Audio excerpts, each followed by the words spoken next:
മുഅ്മിനീങ്ങളെ, സഹോദര സഹോദരിമാരെ, അല്ലാഹു സുബ്ഹാനഹു വ തആല വിശുദ്ധമായ റമദാൻ സുരക്ഷിതരായി റമദാനിലേക്ക് പ്രവേശിക്കാനും റമദാനിനെ സുരക്ഷിതമായി നമ്മിലേക്ക് വരാനും അല്ലാഹു സുബ്ഹാനഹു വ തആല തൗഫീഖ് ചെയ്യട്ടെ. തങ്ങളങ്ങനെ ദുആ ചെയ്യുക, അല്ലാഹുമ്മ സല്ലിം റമദാന ലനാ വ സല്ലിംനാ ഇലാ റമദാൻ. നമ്മൾ സുരക്ഷിതരായി റമദാനിലേക്ക് എത്തണം. നമ്മൾ റമദാനിലേക്ക് സുരക്ഷിതരായി എത്തുക എന്ന് പറയുന്നത് റമദാനിൻ്റെ മുമ്പ് നമ്മുടെ അമലുകളും നമ്മുടെ ചിന്തകളും നമ്മുടെ വാക്കുകളും നമ്മുടെ പ്രവൃത്തികളും നമ്മുടെ ആത്മാവിന് മുറിവ് ചെയ്യുന്നതാവരുത്. മുറിവ് പറ്റിയിട്ട് റമദാനിലേക്ക് കിടക്കരുത്. തെറ്റ് ചെയ്തുകൊണ്ട് ഇങ്ങനെ പോവാണ്, കണ്ണ് തീരെ നിയന്ത്രണമില്ലാതെ പോവാണ്, നമ്മുടെ ചിന്തകൾ നിയന്ത്രണമില്ലാതെ പോവാണ്. അങ്ങനെ ആവരുത്. അല്ലാഹുമ്മ സല്ലിംന ലി റമദാൻ ഇലാ റമദാൻ വസല്ലിം റമദാന ലന. അത് റമദാനെ പ്രതീക്ഷിച്ചുകൊണ്ട് നബി സല്ലല്ലാഹു അലൈഹി വസല്ലം തങ്ങൾ ചെയ്യുന്നൊരു ദുആയാണ്. അല്ലാഹുവേ, ഞങ്ങളെ റമദാനിലേക്ക് സുരക്ഷിതമാക്കി എത്തിച്ചു തരണമേ. റമദാനിനെ ഞങ്ങളിലേക്കും സുരക്ഷിതമാക്കി എത്തിച്ചു തരണമേ. ഇപ്പോൾ വിശുദ്ധ റമദാൻ വരികയും റമദാനിൽ എന്തെങ്കിലും ഫിത്നകൾ അത് നോർമലി ഉണ്ട്. കാരണം പിശാച്ചിൻ്റെ വലിയ വലിയ എഫരീത്തുകളായ പിശാച്ചുക്കളെയാണ് പിടിച്ചു കെട്ടുന്നതെന്നാണ്. ജൂനിയർ പിശാച്ചുകൾ അപ്പോഴും ഉണ്ടാവുന്നതാണ്. പിന്നെ മനുഷ്യൻ്റെ ശരീരവും. അതുകൊണ്ട് തന്നെ മാക്സിമം ഡിസ്ട്രാക്ഷൻ റമദാനിൻ്റെ സമയത്ത് വരും. ഇപ്പോൾ നമ്മുടെ നാട്ടിലൊന്നും ഇപ്പോൾ അങ്ങനെ പ്രശ്നങ്ങൾ, ചില്ലറ വിഷയങ്ങൾ നമുക്ക് കൺട്രോൾ ചെയ്യാവുന്നതുള്ളൂ. നേരെ മറിച്ച് പല അറബി രാജ്യങ്ങളിലൊക്കെ നടക്കുന്ന പല വിഷയങ്ങളും വെച്ചാൽ റമദാനിൽ സ്പെഷ്യലായിട്ട് സീരിയലുകൾ വരും. റമദാൻ മാത്രമായിട്ട് ചില ഫിലിമുകൾ ഇറങ്ങും. എന്ന് പറഞ്ഞാൽ ആളുകളെ ആ ഒരു സമയത്ത് അതിലേക്ക് എൻഗേജ് ആയി പോകും. ആ സമയത്തേക്ക് മനുഷ്യൻ്റെ സമയം പിന്നെ കളി കാണാനും പിന്നെ ഉറക്കം ഒഴിച്ച് വെറുതെ ഉപകാരമില്ലാത്ത കാര്യങ്ങൾ ചെയ്ത് റമദാനിന് മുറിവ് വരുന്ന അവസ്ഥ ഉണ്ടാവും. നമ്മെ സംബന്ധിച്ചിടത്തോളം നമ്മുടെ വാട്സപ്പ്, നമ്മുടെ ഫേസ്ബുക്ക് നമ്മുടെ ഫോണിലോ കമ്പ്യൂട്ടറിലോ ആണ് കിടക്കുന്നത്. അതങ്ങ് പൂട്ടിവെച്ചാൽ തീരാവുന്ന വിഷയമുള്ളൂ. നമ്മളെ സംബന്ധിച്ചിടത്തോളം വലിയൊരു സോഷ്യൽ പ്രോബ്ലമായിട്ട് ഇത് വരാറില്ല. പക്ഷെ നമ്മൾ ഇൻഡിവിജ്വലി ഓരോരുത്തരും വളരെ അൺനെസറിയായ നിസ്സാരമായ വിഷയങ്ങൾ വിവാദങ്ങളും ചർച്ചകളുമാക്കിയിട്ട് എന്ത് ചെയ്യും, നമ്മുടെ വിലപ്പെട്ട സമയം നഷ്ടപ്പെടുത്തും. അതുകൊണ്ട് റമദാൻ മുറിവ് പറ്റാതെ നമുക്ക് ലഭിക്കണം. അള്ളാഹു സഹായിക്കട്ടെ. നമുക്ക് മുറിവ് പറ്റാതെ നമ്മൾ റമദാനിലേക്ക് പ്രവേശിക്കും വേണം. അതായത് നമ്മുടെ നിസ്കാരം കൃത്യമാണ്, നമ്മുടെ വാക്കുകൾ കൃത്യമാണ്, നമ്മുടെ അമലുകൾ കൃത്യമാണ്, നമ്മുടെ ലക്ഷ്യം കൃത്യമാണ്. നമ്മൾ റമദാന് ഒരുങ്ങി നിൽക്കുകയാണ്. അങ്ങനെയാണ് റമദാനിലേക്ക് കയറി ചെല്ലുമ്പോൾ. ഒരു വിവാഹത്തിന് പുതിയാപ്പിള വരുന്ന നേരത്ത് കയ്യിൽ പ്ലാസ്റ്റർ ഇട്ടിട്ടും കാലിന് വെച്ചിട്ട് വടിയും കുത്തി വരികയാണെങ്കിൽ ആ അവസ്ഥ എന്താണ് ആലോചിച്ച് നോക്കൂ. അപ്പോൾ എല്ലാവരും പറയില്ല, എന്തേപ്പാ പുതിയാപ്പിളക്ക് പറ്റിയത്, ഈ ദിവസം എങ്ങനെയല്ലല്ലോ വരേണ്ടത്, എങ്ങനെ ഉഷാറിൽ വരേണ്ടതാണ്. അപ്പോൾ അവന് വടിയും കുത്തിപ്പിടിച്ച് സ്ട്രെച്ചറിലൊക്കെ അല്ലെങ്കിൽ വീൽ ചെയറിലൊക്കെ വരുന്നത് എന്തേ, അവൻ എന്തെങ്കിലും ആക്സിഡൻറ്റ് സംഭവിച്ച് കാണും. അങ്ങനെയൊക്കെ ഉണ്ടാവുമല്ലോ. ഉദാഹരണം പറഞ്ഞ് അതുപോലത്തെ ഒരു വരവ് റമദാനിലേക്ക് നമ്മൾ വരരുത്. എങ്ങനെ? നമ്മുടെ അമലുകൾക്ക് മുറിവ് പറ്റിയിട്ട്. അപ്പോൾ അതിൻ്റെ അർത്ഥം എന്താണെന്ന് വെച്ചാൽ റജബിലും ഷഅബാനിലും ഈ 2 മാസം അല്ലാഹു തആല നൽകുന്നത് ഒരുങ്ങാനാണ്. അതുവരെ ഒരുങ്ങിയിട്ടില്ലെങ്കിൽ പിന്നെ ഒരുങ്ങാൻ കഴിയില്ല. ഇപ്പം ഷഅബാൻ ആയിക്കഴിഞ്ഞാൽ റമദാനും കിട്ടി എത്തട്ടെ, ഞാനങ്ങതാ റെഡി ടു റേസ്, ഞാനത് മുസ്തഇദ് ലിൽ ഇൻതുലാഖ്, ഓട്ടപ്പന്തയത്തിന് റെഡിയായി നിൽക്കുകയാണ്. റമദാനിൻ്റെ ആ ഒരു നിലാവങ്ങ് കണ്ടു കഴിഞ്ഞാൽ ആ നിമിഷം മുതൽ എൻ്റെ ജീവിതം പിന്നെ ഇന്നലത്തെ ദിവസമല്ല, എൻ്റെ ദിവസം ഇനി വേറെയാണ്. എൻ്റെ വാക്കുകൾ, എൻ്റെ കൂട്ടുകാർ, ഇതൊക്കെ മാറും റമദാൻ കഴിയുന്നവരെ. അതിനപ്പുറത്തേക്ക് മാറണം. പക്ഷേ റമദാനിൽ നമ്മൾ അള്ളാഹു നൽകുന്നൊരു പ്രിപ്പറേഷൻ ടൈമാണ് എവരി ഇയർ. ഇന്ന ഇദ്ദത്ത ശുഹൂരി ഇൻദല്ലാഹി 12 ശഹ്റ. ഈ ആണ്ട് അല്ലെങ്കിൽ പിന്നെ വാർഷികം എന്ന് പറയുന്നൊരു സംവിധാനം അല്ലാഹു സുബ്ഹാനഹു വ തആലയുടെ നിശ്ചയത്തിൽപ്പെട്ടതാണ്. കാരണം ഇന്ന ഇദ്ദത്ത ശുഹൂരി ഇൻദല്ലാഹി 12 ശഹ്റൻ ഫീ കിതാബില്ലാഹ് യൗമ ഖലഖസ് സമാവാതി വൽ അർള്. ഈ പ്രപഞ്ചം പടച്ച നാൾ മുതൽ തന്നെ 12 മാസങ്ങളായിട്ടാണ് ഒരു വർഷത്തെ അല്ലാഹു നിശ്ചയിച്ചത്. ആ 12 മാസങ്ങൾ കഴിയുന്നതോടുകൂടെ അവിടെ ഒരു സൈക്കിൾ പൂർത്തിയാവുകയാണ്. പിന്നെ അടുത്ത സൈക്കിൾ ആരംഭിക്കുകയാണ്. അങ്ങനെ ഓരോന്നിനും അള്ളാഹു ഒരു റിഫ്ലക്ഷൻ ടൈം വെച്ചതാണ് ഈ ഒരു വർഷം എന്ന് പറയുന്നത്. മനുഷ്യൻ്റെ ആയുസ്സിൽ നബി സല്ലല്ലാഹു അലൈഹി വസല്ലം തങ്ങൾ പറഞ്ഞതനുസരിച്ച് അഅ്മാറു ഉമ്മത്തി മാ ബൈന 60 വ 70, എൻ്റെ ഉമ്മത്തികളുടെ ആയുസ് 60-ൻ്റെയും 70-ൻ്റെയും ഇടയിലാണ്. അതിലിപ്പോൾ കുട്ടിക്കാലം കഴിച്ചാൽ പിന്നെ കിട്ടുന്നത് വളരെ കുറച്ചേ ഉണ്ടാവുള്ളൂ. ഒരു 70 വയസ്സെന്ന് 15 കുറച്ച് എത്രയാവും? പിന്നെ 55 അല്ലേ? 55 വർഷമൊക്കെ ഒരു മനുഷ്യന് തക്ലീഫിൻ്റെ കാലഘട്ടമായി കിട്ടുന്നുണ്ടാവുള്ളൂ.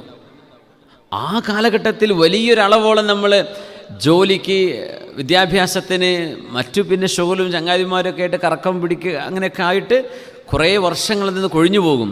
പിന്നെ വളരെ കുറച്ച് നേരമേ ആഖിറത്തിന് വേണ്ടി നമുക്ക് പാക്ക് ചെയ്യാൻ സമയം ഉണ്ടാവുള്ളൂ. ലഗേജ് റെഡിയാക്കണ്ടേ യാത്ര ചെയ്യാൻ വേണ്ടി? അതിനുവേണ്ടി അള്ളാഹു ഓരോ വർഷവും നമുക്ക് നൽകുന്ന മൗസിമുൽ ഖൈറാത്ത്, നന്മകളുടെ വസന്തമാണ് വിശുദ്ധമായ റമദാൻ. ഇത് അള്ളാഹു ചെയ്യുന്ന വലിയൊരു നിഅമത്താണ്. എത്രയോ ആളുകൾ റമദാൻ വരുന്നതിൻ്റെ ഒരു ദിവസം മുമ്പ് മരിക്കും, റമദാനിൻ്റെ ആ രാത്രിയിൽ മരിക്കും. തുടങ്ങുന്നുള്ളൂ റമദാൻ, ആ റമദാൻ കംപ്ലീറ്റ് ചെയ്യാൻ പറ്റുന്നില്ല. അല്ലെങ്കിൽ ഇതാ റമദാൻ ആകാൻ പോകുന്നുള്ളപ്പോഴേക്കും ഒരാഴ്ച മുമ്പ് മരിച്ചു, അങ്ങനെ പറയും. അല്ലെങ്കിൽ വിശുദ്ധ റമദാൻ നോമ്പെടുക്കണം എന്നൊക്കെ ആഗ്രഹിച്ചതാ, നാളെ റമദാൻ തുടങ്ങുക, തലേന്ന് മരിച്ചു. അള്ളാഹുവിൻ്റെ ഖദറും ഖലാവും അങ്ങനെയാണെങ്കിൽ അതിലൊന്നും നമുക്ക് തിരുത്താൻ കഴിയില്ല. ഖദ്ദറല്ലാഹു വമാ ശാഅ ഫഅൽ. പക്ഷേ അള്ളാഹുവിനോട് റമദാനുകൾ പൂർത്തിയാക്കാനുള്ള തൗഫീഖ് റബ്ബിനോട് ചോദിക്കണം. ത്വൽഹ റളിയല്ലാഹു അൻഹുവിൻ്റെ ആ ഒരു സംഭവമാണ് നമ്മൾ നേരത്തെ സൂചിപ്പിച്ചത്. 2 സ്വഹാബിമാർ റസൂലുള്ളാഹി തങ്ങളുടെ അരികത്ത് വന്ന് ഇസ്ലാം സ്വീകരിക്കുകയാണ്, കലിമ ചൊല്ലി മുസ്ലിം ആവുകയാണ്. 2 മുസ്ലിമായി. അങ്ങനെ ഒരാൾ ഷഹീദാകുന്നു, കൂട്ടുകാർ ഒരേ കൂട്ടുകാർ, രണ്ടും അടുത്ത കൂട്ടുകാർ ഒരേ ദിവസമാണ് മുസ്ലിമീങ്ങളായത്, കലിമ ചൊല്ലിയത്. ഒരാൾ ഷഹീദായിട്ട് മരിച്ചു, തൊട്ടടുത്ത വർഷം തന്നെ ഷഹീദായി മരിച്ചു. ഈ ആൾ ഷഹീദായിട്ട് വീണ്ടും കുറച്ച് വർഷങ്ങൾ കഴിഞ്ഞ്, ചില റിവായത്ത് 1 വർഷം, അതല്ല 1-ലേറെ വർഷങ്ങൾ കഴിഞ്ഞ് തൻ്റെ കൂട്ടുകാരൻ മരണപ്പെടുകയാണ്. മഹാനായ ത്വൽഹത്ത് ബിൻ ഉബൈദില്ലാഹി റളിയല്ലാഹു അൻഹു സ്വപ്നം കാണുന്നു. കണ്ട സ്വപ്നം എന്താണെന്നറിയോ? മഹാനവറുകളെ സ്വർഗത്തിൻ്റെ വാതിൽക്കൽ കൊണ്ടുവന്ന് നിർത്തിയിരിക്കുകയാണ്. അവിടെ നോക്കുമ്പോഴേ ഈ 2 കൂട്ടുകാരോടെ വന്നിട്ടുണ്ട്, 2 സുഹൃത്തുക്കൾ, ഒരുമിച്ച് മുസ്ലിമീങ്ങളായ 2 പേര്. അപ്പോൾ കുറച്ചു നേരം കഴിഞ്ഞപ്പോൾ സ്വർഗത്തിൻ്റെ ഉള്ളിൽ നിന്ന് ഒരാൾ വന്നു, ഒരു മുനാദിൻ, ഒരാൾ വന്നു, ഒരു ഏഞ്ചൽ, ഒരു മലക്ക് വന്നു. എന്നിട്ട് കൂട്ടുകാരിൽ 2ാമത് മരണപ്പെട്ട ആളെ ഇങ്ങോട്ട് വരി ഉള്ളിക്കെന്ന് പറഞ്ഞു സ്വർഗത്തിലേക്ക് വിളിച്ചു കൊണ്ടുപോയി. അപ്പോൾ പടച്ചോനെ, ഇതെന്ത് കഥ? ഷഹീദല്ലേ ആദ്യം പോവേണ്ടത്, ഷഹീദിനല്ലേ കൂലി എന്നിങ്ങനെ മനസ്സിലിങ്ങനെ വ്യാകുലപ്പെടുകയാണ്. കുറച്ച് കഴിഞ്ഞപ്പോൾ ഷഹീദിനെ വിളിച്ചു, നിങ്ങൾ വരി എന്ന് പറഞ്ഞു. ഒപ്പനെ കൊണ്ടുപോയി. ത്വൽഹ തങ്ങൾ പറയാം, ഞാനിങ്ങനെ മുമ്പിൽ നിൽക്കുകയാണ്. പിന്നെ കുറച്ച് കഴിഞ്ഞ് ഒരാൾ വന്നു, നിങ്ങൾ പോയിക്കോ സമയമായിട്ടില്ല എന്ന് പറഞ്ഞു. മഹാനവറുകൾ എഴുന്നേറ്റ് നെറ്റി ഉണർന്നു. സുബ്ഹാനല്ലാഹ്, അള്ളാഹുവിൻ്റെ ഹബീബിൻ്റെ മുമ്പിലേക്ക് ചെന്നു സല്ലല്ലാഹു അലൈഹി വസല്ലം. നബിയെ, ഇതെന്താണ് നബിയെ? കാരണം ഷഹീദല്ലേ ഹിസാബില്ലാതെ സ്വർഗത്തിൽ പോകുന്ന ആൾ, ഷഹീദായ മനുഷ്യനല്ലേ ആദ്യം സ്വർഗത്തിൽ കിടക്കേണ്ടത്. ഇത് ഷഹീദ് പോകുന്നതിന് മുമ്പ് അയാളുടെ വർഷങ്ങൾ ശേഷം മരണപ്പെട്ട ആളാണല്ലോ ആദ്യം പോയത്. എന്താണ് ഇതിൻ്റെ പൊരുൾ യാ റസൂലല്ലാഹ് സ്വല്ലല്ലാഹു അലൈഹി വസല്ലം? തങ്ങൾ ചോദ്യതാണ്, അലൈസ ഖദ് സ്വാമ കദാ വകദാ, മൂപ്പർ ഒരുപാട് നോമ്പെടുത്തില്ലേ? വഅദ്റക റമളാൻ, മൂപ്പർക്ക് റമളാൻ കിട്ടിയില്ലേ? തൻ്റെ കൂട്ടുകാരനും മൂപ്പർ ഒരുമിച്ചല്ലേ ഇസ്ലാമായത്. അപ്പോൾ 2 പേരുടെയും റെക്കോർഡ്, അമലുകളുടെ കാലാവധി വളരെ അടുത്തതാണ്. കാരണം 2 ആൾ ഒരുമിച്ചാണ് തുടങ്ങുന്നത്. ആ തുടങ്ങിയതിൽ ഒരാൾ ഷഹീദായി മരണപ്പെടുന്നു, അടുത്ത ആൾ 1-ലേറെ റമളാനുകൾ അയാൾക്ക് ലഭിക്കുകയുണ്ട്. വഅദ്റക റമളാൻ, റമളാൻ കിട്ടിയില്ലേ? റമളാൻ കിട്ടിയാൽ അതിൽ ലൈലത്തുൽ ഖദർ കിട്ടുകയാണെങ്കിൽ 84 കൊല്ലം നമ്മുടെ ആയുസ്സിലേക്ക് നമുക്ക് കിട്ടുന്നതിന് തുല്യമല്ലേ? 84 കൊല്ലം, ഖൈറും മിൻ അൽഫി ഷഹർ. വെറുതെ ഒരു ഡോക്ടർ ഒരു മരുന്ന് പറഞ്ഞെന്നൊന്ന് വിചാരിക്കുക. ആ മരുന്ന് എത്രയോ ലക്ഷങ്ങൾ അതിന് വിലയുണ്ട്. പക്ഷെ ആ മരുന്ന് കുടിച്ചാൽ നമുക്ക് 20 കൊല്ലം ആയുസ് കിട്ടുമെന്ന് പറഞ്ഞാൽ 20 വാങ്ങൂലേ? ഉള്ള കായ് ഉപയോഗിച്ചിട്ട് വാങ്ങിക്കും. എവിടെയാണ് കിട്ടുകയെന്ന് വെച്ചാൽ അവിടെ പോയിട്ട് ഓർഡർ ചെയ്യും. ഉള്ള മുതൽ വിറ്റാലും കുഴപ്പമില്ല, പീഡികത്തിനെ പോയി കിടന്നുറങ്ങിയാലും കുഴപ്പമില്ല, 20 കൊല്ലം ആയുസ് കിട്ടുമല്ലോ. അല്ലാഹു തആല ഓരോ കൊല്ലവും തരുന്നത് 84 കൊല്ലമാണ്. 1000 മാസം ഓരോ റമളാനിലുമുണ്ട് ലൈലത്തുൽ ഖദർ. സുബ്ഹാന ജല്ല ജലാലു. അപ്പോൾ നമുക്കത് എടുക്കണ്ടേ? ഖുലു ഇൻഷാ അല്ലാഹ്, ഇൻഷാ അല്ലാഹ്. അല്ലാഹു നമുക്ക് തൗഫീഖ് തരട്ടെ. തങ്ങൾ പറയണം, അദ്ദേഹത്തിന് റമളാൻ കിട്ടിയില്ലേ? വഖദ് സ്വല്ലാ കദാ വകദാ ലില്ലാഹി സജ്ദ, അല്ലാഹുവിന് ഒരുപാട് സുജൂദ് ചെയ്തില്ലേ? ഒരു കൊല്ലത്തെ ഫർള് നിസ്കാരം എത്ര സുജൂദ് ഉണ്ടായിരിക്കും? അതിലെത്ര സുന്നത്ത് നിസ്കാരം നിസ്കരിക്കും? എത്ര റവാത്തിബ് ഉണ്ടാകും? എത്ര വിത്ർ ഉണ്ടാകും? എത്ര തറാവീഹ് ഉണ്ടാകും? ഇതൊക്കെ തൻ്റെ കൂട്ടുകാരനായ നേരത്തെ മരിച്ചുപോയ ആൾക്ക് കിട്ടിയില്ലല്ലോ. അപ്പോൾ ഇദ്ദേഹത്തിന് തൻ്റെ കൂട്ടുകാരനായ ഷഹീദായ കൂട്ടുകാരനേക്കാൾ അമല് ചെയ്യാനുള്ള അവസരമുണ്ടായില്ലേ? അതുകൊണ്ട് നിങ്ങൾ എന്തിനാ അത്ഭുതപ്പെടുന്നത്? അമൽ കൂടുതൽ അദ്ദേഹത്തിന് കിട്ടി. അപ്പോൾ മൂപ്പർ ആദ്യം പോയി. അതുതന്നെയാണ്. അതുകൊണ്ട് ഒരു റമദാൻ നമുക്ക് കിട്ടണം. ഒരു റമദാൻ പോരാ, ഒരുപാട് റമദാനുകൾ അല്ലാഹു നമുക്ക് നൽകി അനുഗ്രഹിക്കട്ടെ. അതൊരു അധികം ചോദിക്കലെന്നും വിചാരിക്കേണ്ട. അല്ലാഹു അലാ കുല്ലി ഷൈഇൻ ഖദീർ. അല്ലാഹുവിന് നമുക്ക് എത്രയും ആയുസ്സ് തരാൻ പറ്റും, അല്ലാഹുവിന് നമുക്ക് എത്രയും ആരോഗ്യം തരാൻ പറ്റും. അല്ലാഹുവോട് ചോദിക്കാലോ. വഇൻദഹു ഖസാഇനു കുല്ലി ഷൈ ഖസാഇനുഹു മൽആ. അല്ലാഹുവിൻ്റെ ഖജനാവ് നിറഞ്ഞു കിടക്കുക, ആയുസ്സിൻ്റെ ഖജനാവ് നിറഞ്ഞു കിടക്കുക, നിഅമത്തിൻ്റെ ഖജനാവ് നിറഞ്ഞു കിടക്കുകയാണ്, ആരോഗ്യത്തിൻ്റെ ഖജനാവ് നിറഞ്ഞു കിടക്കുകയാണ്. അല്ലാഹുവിനോട് ചോദിച്ചോളൂ. സല്ലല്ലാഹുൽ അഫ്വ വൽ ആഫിയ. അല്ലാഹു നമുക്കതിന് തൗഫീഖ് നൽകട്ടെ. ആമീൻ യാ റബ്ബൽ ആലമീൻ. അല്ലാഹു സുബ്ഹാനഹു വ തആല റബ്ബ് തആലയെ അനുസരിക്കാനാണ്. അതാണല്ലോ ഇസ്ലാം എന്ന് പറയുന്നത്. അല്ലാഹുവിനെ അനുസരിക്കുക എന്നതാണ്. അല്ലാഹു റബ്ബുൽ ഇസ്സത്തിനെ അനുസരിക്കലാണ് ഇസ്ലാം. ബലാമൻ അസ്ലമ വജ്ഹഹു ലില്ലാഹ്. നമ്മൾ അല്ലാഹുവിന് കീഴ്പ്പെടുക എന്നാണ് പറഞ്ഞതിനർത്ഥം. എന്ന് പറഞ്ഞാൽ നമ്മുടെ യുക്തിക്കപ്പുറം അല്ലാഹു പറഞ്ഞത് അങ്ങനെ അനുസരിക്കുക. സുബ്ഹാനല്ലാഹ്. അല്ലാഹു നോമ്പെടുക്കാൻ വേണ്ടി പറഞ്ഞു, ആ നോമ്പാണ് നമ്മൾ എടുക്കുന്നത്. അപ്പോൾ പറയും ഇൻ്റർമിറ്റൻറ്റ് ഫാസ്റ്റിംഗ് ഉണ്ടല്ലോ, അത് ഭയങ്കര സംഭവമാണല്ലോ, കുറേ ആൾക്കാർ എടുക്കുന്നുണ്ടല്ലോ, കുറേ ആൾക്കാർക്ക് തടി കുറഞ്ഞല്ലോ, കുറേ ആൾക്കാർക്ക് ആരോഗ്യം ഉണ്ടായല്ലോ. ആ ഫാസ്റ്റിംഗ് അല്ല അള്ളാഹു ചെയ്യാൻ പറഞ്ഞ്. അള്ളാഹു ചെയ്യാൻ പറഞ്ഞത് ഡ്രൈ ഫാസ്റ്റിംഗ് ആണ്. എന്തിനെന്നറിയോ? നമ്മുടെ ആരോഗ്യം മെച്ചപ്പെടുത്താൻ അല്ല അതിൻ്റെ ലക്ഷ്യം, അതല്ല. പക്ഷേ അതിലൂടെ ആരോഗ്യ പരിരക്ഷ അള്ളാഹു നിഅമത്തായിട്ട് നൽകുന്നുണ്ട്. നമ്മളോട് നോമ്പെടുക്കാൻ പറഞ്ഞ് എന്തിനാണെന്നറിയോ? ലഅല്ലക്കും തത്തഖൂൻ. നിങ്ങൾ അള്ളാഹുവിനെ ഭയപ്പെടണമേ. അള്ളാഹുവിനെ ഭയപ്പെട്ട് ജീവിക്കാൻ വേണ്ടി, തഖ്വ ചെയ്യാൻ വേണ്ടി, അതിനുവേണ്ടിയാണ് നോമ്പ് നിർബന്ധമാക്കിയത്. ഇത് നമ്മളെല്ലാ വർഷവും കേൾക്കുന്നൊരു സംഗതിയാണ്. നമ്മളിലേക്ക് നോമ്പ് നിർബന്ധമാക്കിയത് എന്നാൽ ഉഷാറായിട്ട് ഇഫ്താർ കഴിക്കുക, അത്തായം കഴിക്കുക, അലീസ കഴിക്കുക, ഇതൊക്കെ ഇപ്പോൾ റമദാനിലല്ലേ കിട്ടുള്ളൂ. സുബ്ഹാന ജല്ല ജലാലു. അങ്ങനെ നമ്മൾ കുറേ തടിയും കൂടി ആരോഗ്യം നശിച്ച് അമലുമില്ല, കുറേ ഉറങ്ങി തൂങ്ങി, ഇനി എപ്പോഴാണ് നോമ്പുറക്കാൻ, എപ്പോഴാണ്, എന്നാണ് പെരുന്നാളാവുക എന്നൊക്കെ ആലോചിച്ച് അങ്ങനെ ഉന്തിത്തള്ളി മുമ്പോട്ട് കൊണ്ടുപോകുന്ന ഇതൊന്നുമല്ല അല്ലാഹു തആല ഉദ്ദേശിക്കുന്നത്. റസൂലുള്ളാഹി സ്വല്ലല്ലാഹു അലൈഹി വസല്ലം ഷദ്ദ മിഇസറ, അവിടെ തരക്കെട്ട് മുറുക്കി കൊടുക്കും റമദാൻ വന്നാൽ. അവസാനത്തെ 10ലേക്ക് കടന്ന പിന്നെ പറയണ്ട, ഐഖള അഹ്ല. അവിടുത്തെ വീട്ടുകാരെ, പെണ്ണുങ്ങളൊക്കെ, അവിടുത്തെ ഭാര്യമാരെ പുണ്യനബി സല്ലല്ലാഹു അലൈഹി വസല്ലം എഴുന്നേൽപ്പിക്കും. നിസ്കരിക്കിനി, കടന്നുറങ്ങരുത്. ഈ രാവുകൾ പ്രത്യേകമായ രാവുകളാണ്. അതുകൊണ്ട് ഇബാദത്തിലേക്ക് വരണം എന്ന് പുണ്യനബി തങ്ങൾ അവരെ, അവിടുത്തെ ഉമ്മഹാത്തുൽ മുഅ്മിനീനിനെ ഹബീബായ സല്ലല്ലാഹു അലൈഹി വസല്ലം തങ്ങൾ വിളിച്ചുണർത്തുകയാണ്. ഉമ്മഹാത്തുൽ മുഅ്മിനീൻ ആബിദത്തുകളാണ്. അവരൊക്കെ ഇബാദത്ത്, ഭയങ്കര ഇബാദത്താണ്. അതിലെ ചെറുപ്പക്കാരികളായ മഹദിമാരെ തന്നെ എടുത്തു നോക്കിയാൽ മതി. മഹദിയായ ഹഫ്സ റളിയല്ലാഹു തആല അൻഹ, ഇന്നല്ലാഹ യഅ്മുറുക അൻ തുറാജിഅ ഹഫ്സ ഫഇന്നഹാ സവ്വാമത്തുൻ ഖവ്വാമ. ഹഫ്സ ബീവി റളിയല്ലാഹു അൻഹ നബി സല്ലല്ലാഹു അലൈഹി വസല്ലം തങ്ങൾ വിവാഹബന്ധം വേർപ്പെടുത്തുന്ന ഒരു ഘട്ടത്തിലേക്ക് എത്തി. അപ്പോഴാണ് ജിബ്രീൽ അലൈഹിസ്സലാത്തു വസ്സലാം എന്ന നബി തങ്ങളോട് പറയുന്ന, നബിയേ ഇന്നല്ലാഹ യഅ്മുറുക അൻ തുറാജിഅ ഹഫ്സ. ഹഫ്സ ബീവിയെ, നബിയെ അങ്ങ് തിരിച്ചെടുക്കണം, അവരുമായി ഉള്ള വിവാഹബന്ധം എന്തിരുത്, വേർപ്പെടുത്തരുത്. വേർപ്പെടുത്തുന്ന തൊലാഖിൻ്റെ ഒരു വിഷയം വന്നു. അത് ചരിത്രത്തിൽ നമ്മൾ കേട്ടിട്ടുണ്ടായിരിക്കും. ഉമ്മഹാത്തുൽ മുഅ്മിനീൻ, അവർക്ക് ഭക്ഷണമില്ലാത്ത അവസ്ഥ വന്നു പുണ്യനബിൻ്റെ കൂടെ സല്ലല്ലാഹു അലൈഹി വസല്ലം. പട്ടിണിയായി, തങ്ങൾക്ക് റേഷൻ കൊടുക്കാൻ വയ്യ, അവർക്ക് ഭക്ഷണം, മിനിമം സർവൈവലിന് ആവശ്യമായ ഭക്ഷണം പുണ്യനബിക്ക് കിട്ടുന്നില്ല സല്ലല്ലാഹു അലൈഹി വസല്ലം. അങ്ങനത്തെ ഒരു കാലഘട്ടം, വലിയ ഒരു ദാരിദ്ര്യത്തിൻ്റെ കാലം ഹബീബിൻ്റെ മുമ്പിലുണ്ടായിരുന്നു സല്ലല്ലാഹു അലൈഹി വസല്ലം. പിന്നീട് അൻസ്വാരികളൊക്കെ നബി തങ്ങൾക്ക് ഒരുപാട് ഹദിയ കൊടുക്കാൻ തുടങ്ങിയൊരു കാലഘട്ടമുണ്ട്. പക്ഷെ അതിൻ്റെ ഇടയ്ക്ക് കുറച്ചു കാലം അല്ലാഹുവിൻ്റെ ഹബീബ് സല്ലല്ലാഹു അലൈഹി വസല്ലം വല്ലാണ്ട് വിഷമിച്ചു. മദീന കാലഘട്ടത്തിൽ തന്നെയാണ്. അപ്പോഴാണ് എല്ലാവരെയും വിളിച്ചുകൂടി നബി തങ്ങൾ പറഞ്ഞു കൊടുത്തത്. ചരിത്രം അറിയാലോ.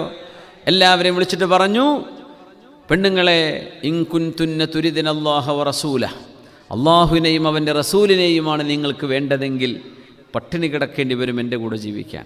കാരണം എനിക്കൊന്നും കിട്ടുന്നില്ല, എനിക്ക് കിട്ടിയേ ഞാൻ നിങ്ങൾക്ക് തരും. ഞാൻ പട്ടിണിയാണ്. ആ സമയത്തെ രംഗങ്ങളാണ്. അവിടുത്തെ വീട്ടിൽ നിന്ന് പുകയുരുമായിരുന്നില്ല സല്ലല്ലാഹു അലൈഹി വസല്ലം.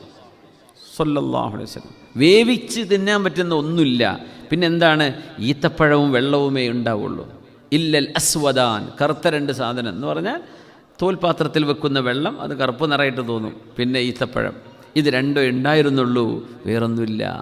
അങ്ങനെ ജീവിച്ചിരുന്നൊരു കാലം. അപ്പോൾ തങ്ങൾ പറഞ്ഞു, നിങ്ങൾക്ക് വേണമെങ്കിൽ എന്ത് ചെയ്യുക, ഉമത്തിഅകുന്ന വഉസരിഹകുന്ന സറാഹൻ ജമീല, ഞാൻ നിങ്ങളെ നല്ല നിലയ്ക്ക് എന്ത് ചെയ്യാം, നിങ്ങൾ ഒഴിവാക്കി തരാം. അങ്ങനെ നിക്കാഹിമ പറഞ്ഞെടുക്കൂലേ, എന്താ പറയല്, ഉസവ്വിജുക അലാ മാ അമറല്ലാഹു ബിഹി മിൻ ഇംസാകിൻ ബിമഅറൂഫ് ഔ തസ്രീഹിൻ ബിഇഹ്സാൻ. എന്താണ് പറയേണ്ടത്? എൻ്റെ മോളെ നിങ്ങൾക്ക് ഞാൻ വിവാഹം ചെയ്ത് ഏൽപ്പിച്ചു തരാണ്, അലാ മാ അമറല്ലാഹു ബിഹി, അല്ലാഹ് കൽപ്പിച്ചതുപോലെ. എന്താ അല്ലാഹ് കൽപ്പിച്ചത്? മിൻ ഇംസാകിൻ ബിമഅറൂഫ്, എൻ്റെ മോളെ നല്ല നിലക്ക് നീ പരിപാലിച്ചു കൊണ്ടുനടക്കണം. നിനക്കതിന് കഴിയൂലേ? തസ്രീഹിൻ ബിഇഹ്സാൻ, നല്ല നിലക്ക് എന്നെ തിരിച്ചേൽപ്പിക്കുക, വാപ്പാനെ തിരിച്ചേൽപ്പിക്കുക. ഭർത്താവിനോട് പറയണേ, ഭർത്താവേ നിനക്കെൻ്റെ മോളെ നല്ല നിലക്ക് പോറ്റി വളർത്താൻ അല്ലെങ്കിൽ കൊണ്ടു നടക്കാൻ കഴിയില്ല എങ്കിൽ അവളെ ബുദ്ധിമുട്ടാക്കരുത്. തൊലാക്ക് ചൊല്ലാതെ, എന്നാൽ തൊലാക്ക് ചൊല്ലിയ പോലെ ഒരു ബന്ധവുമില്ല, ഒരു കോണ്ടാക്റ്റും ഇല്ല, അവരെ നോക്കുന്നില്ല, പരിപാലിക്കുന്നില്ല, അങ്ങനെ ചെയ്യല്ലേ. തസ്രീഹിം ബി ഇഹ്സാൻ, എൻ്റെ മോളെ നിനക്കൊണ്ടാവില്ലെങ്കിൽ എന്ത് ചെയ്യുക? നല്ല നിലക്ക് തിരിച്ചേൽപ്പിക്കണേ. ഇതിനാണ് തസ്രീഹ് എന്ന് പറയാം.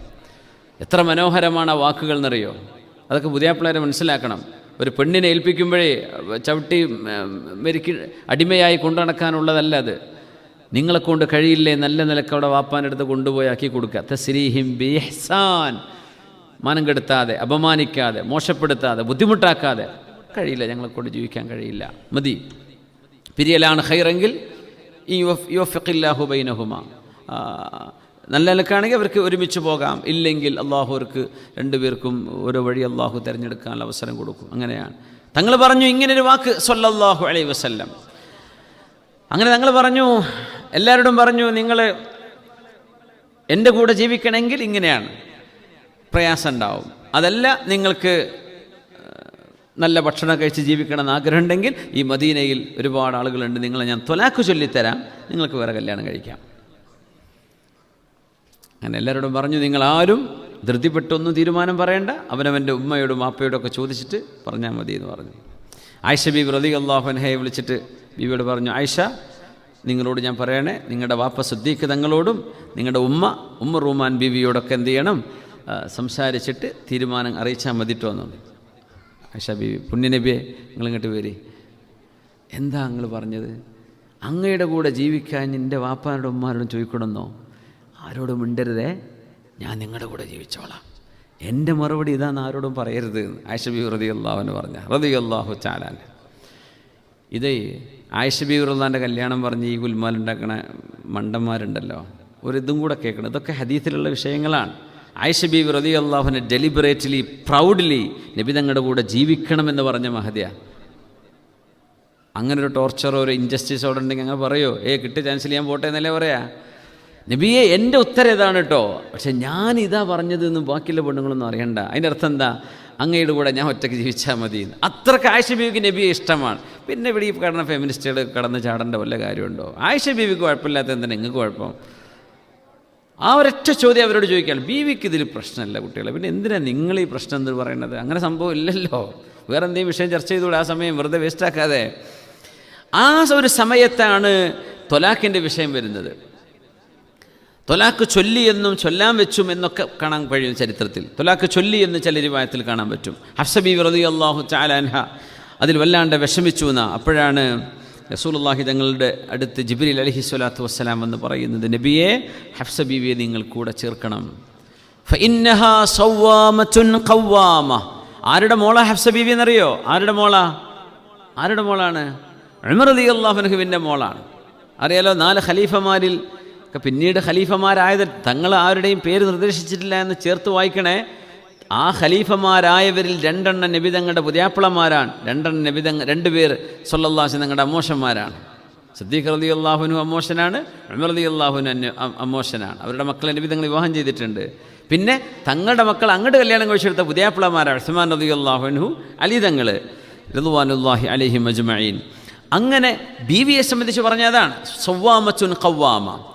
ആയിഷ ബീവി റളിയല്ലാഹു തആല അൻഹയുടെ അവസാന കാലഘട്ടം ഹദീസിൽ കാണാം, കാനത് തസ്രിദു സൗം, നോമ്പ് ഇടതടവില്ലാതെ നോറ്റിരുന്ന മഹദിയാണ് ആയിഷ ബീവി റളിയല്ലാഹു. എന്നും നോമ്പായിരിക്കും. അപ്പോൾ ദാവൂദ് അലൈഹിസ്സലാത്തു വസ്സലാമിൻ്റെ നോമ്പാണ് അഹബ്ബു സിയാമി ഇലല്ലാഹി സിയാമി ദാവൂദ് അലൈഹിസ്സലാം. അള്ളാഹുവിന് ഏറ്റവും ഇഷ്ടമുള്ള നോമ്പ് സുന്നത്ത് നോമ്പ് കേട്ടോ, ഫർളല്ല. റമദാൻ കണ്ടിന്യൂസ് ആണ്, ഇടവേളല്ല. പക്ഷേ റമദാൻ കഴിഞ്ഞാൽ പിന്നെ പെരുന്നാളിൻ്റെ ദിവസങ്ങൾ കഴിച്ചുള്ള എല്ലാ ദിവസങ്ങളിലും ഒന്നിടവിട്ടുള്ള നോമ്പ് ദാവൂദ് നബി അലൈഹിസ്സലാമിൻ്റെ രീതിയായിരുന്നു. അത് അള്ളാഹുവിൻ്റെ വലിയ ഇഷ്ടമാണെന്ന് തങ്ങൾ പറഞ്ഞിട്ടുണ്ട് സ്വല്ലല്ലാഹു അലൈഹി വസല്ലം. പക്ഷേ നിരന്തരം നോമ്പെടുത്തിരുന്ന ആൾക്കാരുണ്ട്. ഉമർ റളിയല്ലാഹു അൻഹു അങ്ങനെയാണ്, കാലം മുഴുവൻ നോമ്പായിരുന്നു. ഉസ്മാൻ റളിയല്ലാഹു അൻഹു കാന യുസ്രിദു സൗം, കാലം മുഴുവൻ നോമ്പ്. ആയിഷ ബീവി റളിയല്ലാഹു അൻഹ കാലം മുഴുവൻ നോമ്പായിരുന്നു. അബ്ദുല്ലാഹി ഇബ്നു റവാഹ റളിയല്ലാഹു അൻഹു കാലം മുഴുവൻ നോമ്പായിരുന്നു. അബ്ദുല്ലാഹി ഇബ്നു ഉമർ റളിയല്ലാഹു അൻഹു കാലം മുഴുവൻ നോമ്പാ. അങ്ങനെ നോമ്പെടുക്കൊണ്ട് പ്രയാസമൊന്നുമില്ല. അതിനൊന്നും അവരെ പറ്റി അത് തെറ്റാണെന്നോ അവർ ചെയ്ത് ശരിയായില്ലെന്നോ ഒരു ഇമാമും പറയില്ല. കാരണം അതവർക്ക് കഴിയും, അവരത് ചെയ്തിട്ടുണ്ട്. അത്രക്ക് നോമ്പ് ഇഷ്ടമായിരുന്നു എന്നാ. ആയിഷ ബീവി റളിയല്ലാഹു തആല അൻഹയാണ് അന്ന് 80,000 ദിർഹം, ചില റിവായത്തിൽ 1,00,000 ദിർഹം കൊണ്ടുവന്നിട്ട് മുആവിയ റളിയല്ലാഹു അൻഹു കൊടുത്തയച്ചിട്ട് നോമ്പുള്ള ദിവസമാണല്ലോ അന്ന്. അങ്ങനെ ബരീറ ബീവിയാണ് കൂടുള്ളത് വീട്ടിൽ. ആയിഷ ബീവി റളിയല്ലാഹു അൻഹയുടെ പരിചാരിക ബരീറ ബീവി റളിയല്ലാഹു അൻഹ ബീവിയോട് പറഞ്ഞു, ബരീറ നമുക്ക് നോമ്പ് തുറക്കാൻ എന്തെങ്കിലുമൊക്കെ ഭക്ഷണം ഉണ്ടാക്കണേ എന്ന് പറഞ്ഞു ആയിഷ ബീവി റളിയല്ലാഹു അൻഹ. അപ്പോൾ ബീവി പറഞ്ഞു, ബീവി ഇവിടെ ഒന്നുമില്ല കേട്ടോ എന്ന് പറഞ്ഞു. ഇവിടെ ഒന്നുമില്ല, വീട്ടിൽ ഒരു സാധനമില്ല. 80,000 മുതൽ 1,00,000 ദിർഹം അന്ന് രാവിലെ ആയിഷ ബീവിൻ്റെ വീട്ടിൽ വന്നിട്ടുണ്ട് റളിയല്ലാഹു അൻഹ. ഭയങ്കര ദാനമായിരുന്നു അത്. റസൂലുള്ളാഹി തങ്ങൾ അങ്ങനെയാണ് സ്വല്ലല്ലാഹു അലൈഹി വസല്ലം. റമളാൻ വന്നാൽ വീട്ടിലുള്ളത് മുഴുവൻ എടുത്തു കൊടുക്കും. ആര് വന്നാലും കൊടുക്കന്നെ, ഒന്നും ബാക്കി വെക്കൂല. തങ്ങളുടെ വീട്ടിൽ ഒന്നുമില്ലായിരുന്നു അവസാനം, എല്ലാം കൊടുക്കും നബി തങ്ങൾ സ്വല്ലല്ലാഹു അലൈഹി വസല്ലം. കൊടുക്കന്നെ വാരിക്കോരി കൊടുക്കുക. ആയിഷ ബീവി റളിയല്ലാഹു അൻഹയ്ക്ക് അത് കൊടുക്കാതെ സമാധാനം വരില്ല. സുബ്ഹാനല്ലാഹ്.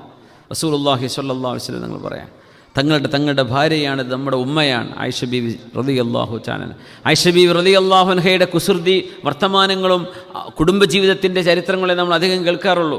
ബീവി റളിയല്ലാഹു അൻഹ വലിയ ആബിദത്താണ്, വലിയ ഇബാദത്താണ്. ആയിഷ ബീവി റളിയല്ലാഹു അൻഹ ഇബാദത്താണ്. നോമ്പാണെങ്കിൽ നോമ്പ്, നിസ്കാരമാണെങ്കിൽ നിസ്കാരം തന്നെ, സ്വതക്കയാണെങ്കിൽ പറയും വേണ്ട, എന്ത് കിട്ടിയാലും കൊടുക്കും. അങ്ങനെ ബരീറ ബീവി റളിയല്ലാഹു അൻഹ ആയിഷ ബീവിയോട് പറഞ്ഞു, ഉമ്മുൽ മുഅ്മിനീനെ നമുക്കെന്തില്ല, ഒന്നും നോമ്പുറക്കാൻ ഇവിടെ ഒരു ഭക്ഷണം വീട്ടിലില്ല. അങ്ങനെ ബരീറ ബീവി പറഞ്ഞൊരു വാക്കുണ്ട്, യാ ഉമ്മാ, പ്രിയപ്പെട്ട ഉമ്മ. മുഅ്മിനീങ്ങളുടെ ഉമ്മമാരാണ് നബി തങ്ങളുടെ ഭാര്യമാർ സ്വല്ലല്ലാഹു അലൈഹി വസല്ലം. അവരൊക്കെ ഉമ്മയാണ്. ആയിഷ ബീവി റളിയല്ലാഹു അൻഹ ഉമ്മയാണ്. പറയും ബരീറ ബീവിയേക്കാളും ഒരുപാട് പ്രായം താഴെയാണ് ആയിഷ ബീവിക്ക്, എന്നാലും ഉമ്മ എന്നേ വിളിക്കുള്ളൂ. അങ്ങനെയാണ്. ബീവിയോട് പറയാണ്, യാ ഉമ്മാ, നിങ്ങൾ അതിന്ന് ഒരു ദിർഹം നിങ്ങൾക്ക് നോമ്പുറക്കാനുള്ള ഭക്ഷണത്തിന് വേണ്ടി ബാക്കി വെച്ചുകൂടായിരുന്നോ? ഒരു ദിർഹം, ഈ 1,00,000-ൽ 1 ദിർഹം. നമ്മൾ ശരിക്കും ചിന്തിച്ചു നോക്കി എന്താണ് അതിൻ്റെ ഗൗരവമെന്ന്. ആ ഒരു സ്വഭാവത്തിൻ്റെ മഹിമ എത്രയായിരിക്കും റബ്ബേ. നമുക്കൊന്ന് പറയാനോ കേൾക്കാനോ പോലും നമുക്ക് അവകാശമില്ല. അത്രയും വലിയ ചാരിറ്റിയല്ലേ ആയിഷ ബീവി റളിയല്ലാഹു അൻഹ ചെയ്യുന്നത്. 10,000 കൊണ്ടുവന്ന് ആയിഷ ബീവിക്ക് കൊടുത്തതാണ്. കാരണം അന്നത്തെ ഭരണാധികാരികൾ പുണ്യനബി തങ്ങളുടെ ഭാര്യമാർക്ക്, അസ്വാജുൻ നബി സ്വല്ലല്ലാഹു അലൈഹി വസല്ലം, അവർക്ക് പ്രത്യേകമായ ആവശ്യങ്ങൾക്ക് അവരിഷ്ടമുള്ളവർക്ക് കൊടുത്തോട്ടെ എന്ന് പറഞ്ഞ് ഭരണത്തിൽ നിന്ന്, ബൈത്തുൽ മാലിൽ നിന്ന് ഹബീബായ നബി തങ്ങളുടെ ഭാര്യമാർക്ക് അവർ കൊടുക്കുന്ന ചില ദാനങ്ങളുണ്ടായിരുന്നു വർഷത്തിൽ. അത് കൊല്ലത്തിൽ കൊടുക്കുന്ന ദാനമാണ്. പിന്നെ കിട്ടണമെങ്കിൽ പിറ്റത്തെ കൊല്ലാവണം. അന്നത്തെ രാവിലെ വന്ന് വൈകുന്നേരമാകുന്നതിൻ്റെ മുമ്പ് ആയിഷ ബീവി റളിയല്ലാഹു അൻഹ ഒക്കെ കൊടുത്തയച്ചു, എല്ലായിടത്തും കൊടുത്തയച്ചു. അവിടെ കൊടുക്കണം, ഇവിടെ കൊടുക്കുക, അങ്ങോട്ട് കൊടുക്കുക, ഇവിടെ കൊടുക്കുക. അതങ്ങ് തീർന്നപ്പോഴേ ആയിഷ ബീവി റളിയല്ലാഹു അൻഹയ്ക്ക് സമാധാനമായത് റളിയല്ലാഹു തആല അൻഹ.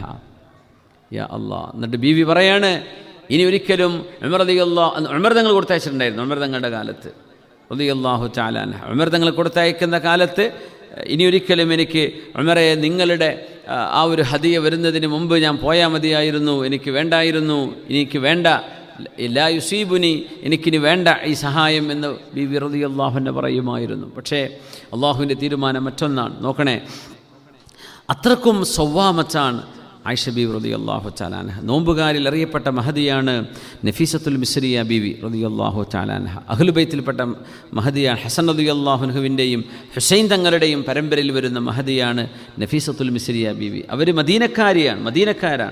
മദീനയിൽ നിന്ന് അവർ ഈജിപ്തിലേക്ക് വന്നതാണ്. ഈജിപ്തിലേക്ക് താമസം മാറിയതാണ്. അവിടുത്തെ ആളുകളൊക്കെ മഹദി റളിയല്ലാഹു തആല അൻഹയെ ഒരുപാട് സ്നേഹിച്ചു.